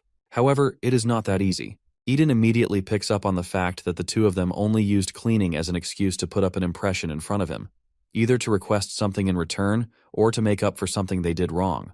Leah quickly changes the topic by reminding Eden how hungry they are, wearing an obviously annoyed expression. Eden turns around immediately and starts preparing the food, and Jack and Leah join in to help. However, Leah sneaks one last peek at the thing she hid from Eden. It turns out to be a demon seed. A few days pass. Snow is now falling. Eden leaves for the marketplace to visit the blacksmith for his sword and some supplies. Jack and Leah request that he bring back some food, which irritates him because he did not receive any well wishes for his journey. At the blacksmith's shop, Eden rushes in and requests his sword back. The blacksmith informs him that it has just been finished and commands his worker to bring it to the front desk. Coincidentally, the worker turns out to be Pable, the guy who took care of Leah and Jack after Eden left. While retrieving the sword, the blacksmith notices the canned fruit in Eden's hands and tries to take it, as tales of its sweet taste are famous in town. Eden refuses to hand it over, having purchased it especially for the kids back home. Pable brings over the sword, which they have fixed, and Eden immediately equips it, excited to finally be able to swing it again. He thanks them for their service and leaves, eager to return to the kids. Meanwhile, in an unknown forest, Jack strolls around in an unconscious state, his body smeared with blood and his eyes lifeless. He suddenly regains consciousness, but instead of being shocked by his condition, he reacts with despair, not because of his gruesome state, but because he seems to know exactly how it happened. Realizing something, He rushes back to Leah, almost as if he instinctively remembers the path back from this unknown forest. At the same time, Eden returns to the house in the ghetto, extremely proud of himself for taking care of the street rats he took in. Before he can even enter with his usual banter, Jack runs past him, dashing out of the house. Confused, Eden calls out to Jack, questioning his sudden exit at such an unusual time. However, before he can get an answer, he notices Jack covered in blood from head to toe. Jack, in a state of panic, initially fails to register Eden's first call. But when Eden calls him a second time, he immediately hides his blood-covered hands in an attempt to avoid questioning. Instead, he asks Eden about his trip to the marketplace, noting that it seems shorter than usual. Eden tells him that many shops were closed due to heavy snow, but that is hardly the most pressing matter right now. Jack is covered in blood. The obviously guilty child makes up a fake story about cutting himself while cooking, but Eden does not buy it. The sheer amount of blood on Jack is enough to change someone's blood type if forcefully infused. Instead of pressing him, Eden simply warns him to be careful when handling sharp objects and brings him inside to bandage his wounds. Jack tries to stop him from entering the house but fails. What Eden sees inside leaves him in disbelief.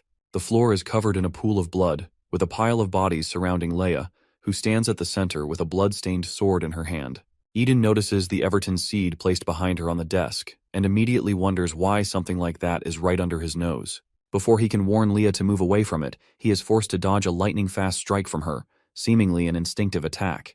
He grabs the weapon, only to realize that it is actually her hand. It has somehow transmuted into a blade. There is no time to fully grasp the situation as Leah immediately attempts another strike, but Eden manages to knock her back into the wall with a swift back kick.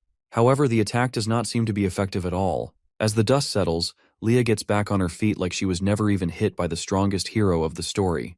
Taking advantage of this brief moment, Eden questions Jack about how they got their hands on the seed.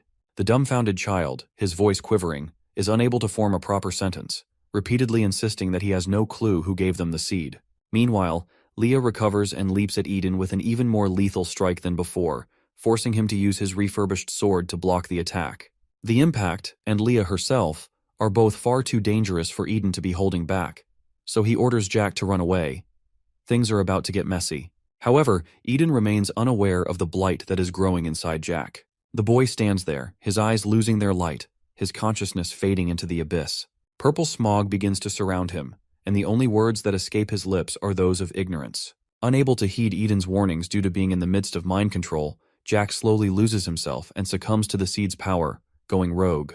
Eden once again shouts at him to run, but he is unable to focus as Leah relentlessly unleashes a barrage of attacks. He dodges her strike, grabs the arm that has turned into a sword, and slams her onto the ground, rendering her unconscious on impact. Eden quickly seizes this opportunity to end Leah once and for all, but as he chokes her, he hesitates. Are Jack and Leah truly part of Everton, or was the jar of seeds placed in their hands by someone else? His mind races, the internal conflict tearing him apart, causing him to tighten his grip on Leah's throat.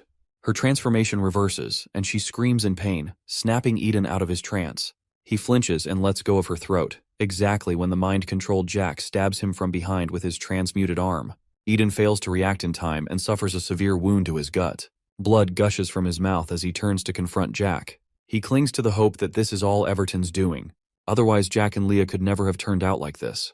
His concern now is surviving this ordeal and understanding the strange timing of these events. He deduces that Everton must have waited until he left for the market to turn Jack and Leah into mindless killers. Right now, instead of wasting his energy on thoughts, Eden focuses on neutralizing the children as Jack charges at him with murderous intent. Eden barely manages to dodge Jack's consecutive wild swings until he reaches his fallen sword.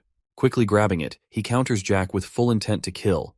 Holding back even slightly could lead to more innocent deaths.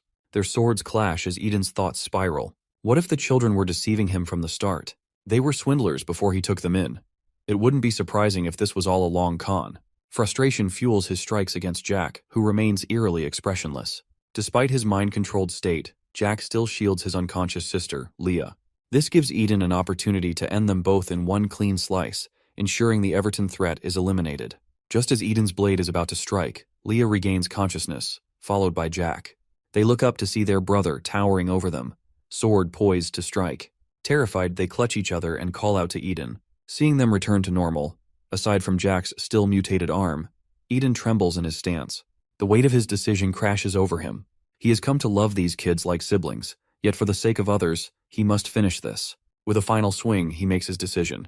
Blood splatters and the battle ends. Later, Eden trudges through the dense snow, leaving behind a trail of blood. Numb from what transpired, he trips over a small rock and collapses into the snow, lying motionless. In the end, he did not kill Jack and Leah. Instead, he severed their transmuted arms, destroyed the jar of seeds, and warned them never to go near such a weapon if they wanted to survive. Then he left the house for good. As he lies in the snow, he convinces himself that everything is fine now. He handled the root of the problem. Yet, the grief of losing another family due to Everton consumes him.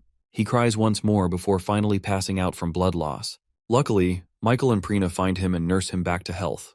Later, Prina single-handedly destroys Everton and frees Jack and Leah from mind control, putting an end to all the chaos. Eden's tragic backstory comes to a bittersweet close. Youngmin finally finishes listening to the story, but Eden, having lost his patience, screams at him to kill the kids and be done with the second floor of the tower. However, Youngmin refuses, choosing to assess the situation more rationally. The test requires him to eliminate the threat in the ghetto. Eden assumes that threat is Jack and Leah, but since they are no longer under mind control and no longer possess dangerous weapons, the ongoing murders in the town are not their fault. Eden left the town long ago, meaning the current horrific state of the tower must be due to another force. Youngmin concludes that he will keep Jack and Leah alive while searching for the real threat. Eden, now on the receiving end of being ignored, fumes with frustration. Before Youngmin can begin his investigation, he overhears a crowd in the streets plotting to kill the children they believe to be the monsters responsible for the murders. Eden and Youngmin move closer to listen. Youngmin realizes that time is running out before the violent townsfolk reach him and the siblings. Panicking, he decides to rush back to the children, but is intercepted by the same man he knocked down earlier that night. Without hesitation, the man swings his spear wildly at Youngmin.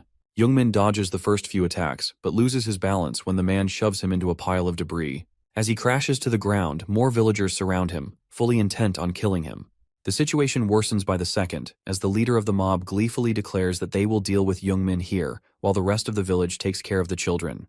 Youngmin's heart pounds as he realizes Jack and Leah are in immediate danger. Meanwhile, the siblings cower in a corner, trembling as bloodthirsty adults raise their knives ready to strike. The bloodthirsty locals surround Youngmin to end him, along with Jack and Leah, who are labeled as monsters because of the unknown killings in their home. Youngmin is more concerned about the kids' safety rather than being cornered by a bunch of superficial geezers, so he assumes the stance of an Olympic runner to make an escape through the opening in the enemy's formation. The attackers try their best to intercept him to put him down, but Youngmin is too quick on his feet for them. He makes strides and random motions to throw them off balance and finally makes it out through a gap. Youngmin realizes that this quest manifested due to Eden's misunderstanding rather than any physical threat in this place. He finally reaches the house where Jack and Leah are holed up by those people, but before he steps in, a pungent smell of blood hits him. Not sure if it is the kids' blood or if they have just reenacted the scene from the novel, Youngmin enters the house. The sight he witnesses is truly a horror. A bunch of dead bodies splattered across the room, the floor painted red with their blood, and the two kids sitting at the front of this entire scene, sobbing at the fact that they might have done it again. The two of them gaslight each other, but Youngmin is the one who ends up getting convinced that they could not have done it. He gets closer to try and comfort them, but is halted in his path when Eden claims that he should have gotten rid of the kids when he had the chance, because there was always a chance of this massacre happening all over again. He sincerely urges Youngmin to put them down for good, a side of Eden that he has suppressed for too long, but even then, Youngmin refuses to oblige. His reason is that he created a very confusing ending by letting Prina get rid of Everton in the original novel. As the literal author, he was somehow not aware of what his own hero, Eden, was going through. This also led to Jack and Leah's lives being absolutely terrible, and because it is directly his fault, Youngmin goes to the children and hugs them to apologize for ruining their lives. Youngmin learns the lesson that to be a good author, one needs to be aware of what suffering even the side characters go through, regardless of their involvement in the story. He plans on fixing this all in his own way, so he gets up to grab the kids and make a run for it before the rest of the locals arrive at this murder scene. The traumatized kids are unable to comprehend leaving the very house they have spent their entire lives in. However, that contemplation delays their escape, and now the locals show up at the house. The granny, who was leading the attacks, breaks down upon seeing her relatives, Aaron and Derek's lifeless bodies on the ground. The others try to console her, but she is absolutely devastated, which Youngmin picks up on, so he suggests the kids get behind him. The granny looks at the three of them and starts cursing, but our naive boy still thinks that he has a chance to convince the grieving about how these children are not responsible for these murders when they clearly did it. Youngmin is not just a terrible author, but also a worse negotiator, as he tells the locals that he will be taking away the kids with him for good because they are misunderstood in this village as the killers, not realizing that he is just adding fuel to the fire of the locals. One of them rightfully screams at him for being insensitive about the situation when there are dead people right in front of his eyes, with the culprits being right behind him. With the chances of a peaceful resolution being thrown out the window, the attackers charge at Young-min, so he uses his bracelet to pull out a long red pole and assumes a battle stance. He alerts the children to run like hell when he manages to open up some space for them, because the current attack is far more difficult to deal with than before. Saying that, he uses the pole and his speed to immediately knock out all of the attackers that charge his way. He turns back towards the kids and tells them to come closer to him, but the granny grabs his legs and curses at him for protecting the murderers of her relatives. She is in so much grief that she begs Young-min to kill her too, as there is no point in her living anymore. While this weird tantrum of the granny continues, Young-min notices one of the attackers he missed running towards the children with a knife in his hand. Before he gets too close, Young-min manages to free himself from the granny's grasp and quickly gets in front of the kids to block the knife attack with his pole. Fortunately for him, the knife doesn't slip off the tiny radius of the pole and stab him in the face, probably an amazing display of control from the aggressive attacker. Young-min deflects the knife away from the attacker's hand and knocks him out cold swiftly. He scolds the children for not heeding his warning and running away like he told them to, but the stubborn kids refuse to move an inch because they are still expecting Eden to come back to them. Jack starts crying, giving Young-min another reason to reconsider his career as an author because of how full of holes his ending was for Eden's backstory. To correct what he could not when he wrote the scene, Young-min decides that he will not be running away anymore. Instead, he is going to make up for what he ignored to clear this quest. His first course of action is to make it clear to the attackers that the children are brainwashed, and to do that, he uses his magic bracelet to summon what seems to be a water bottle. He is going to use that to find the source of this entire problem and see where it actually started.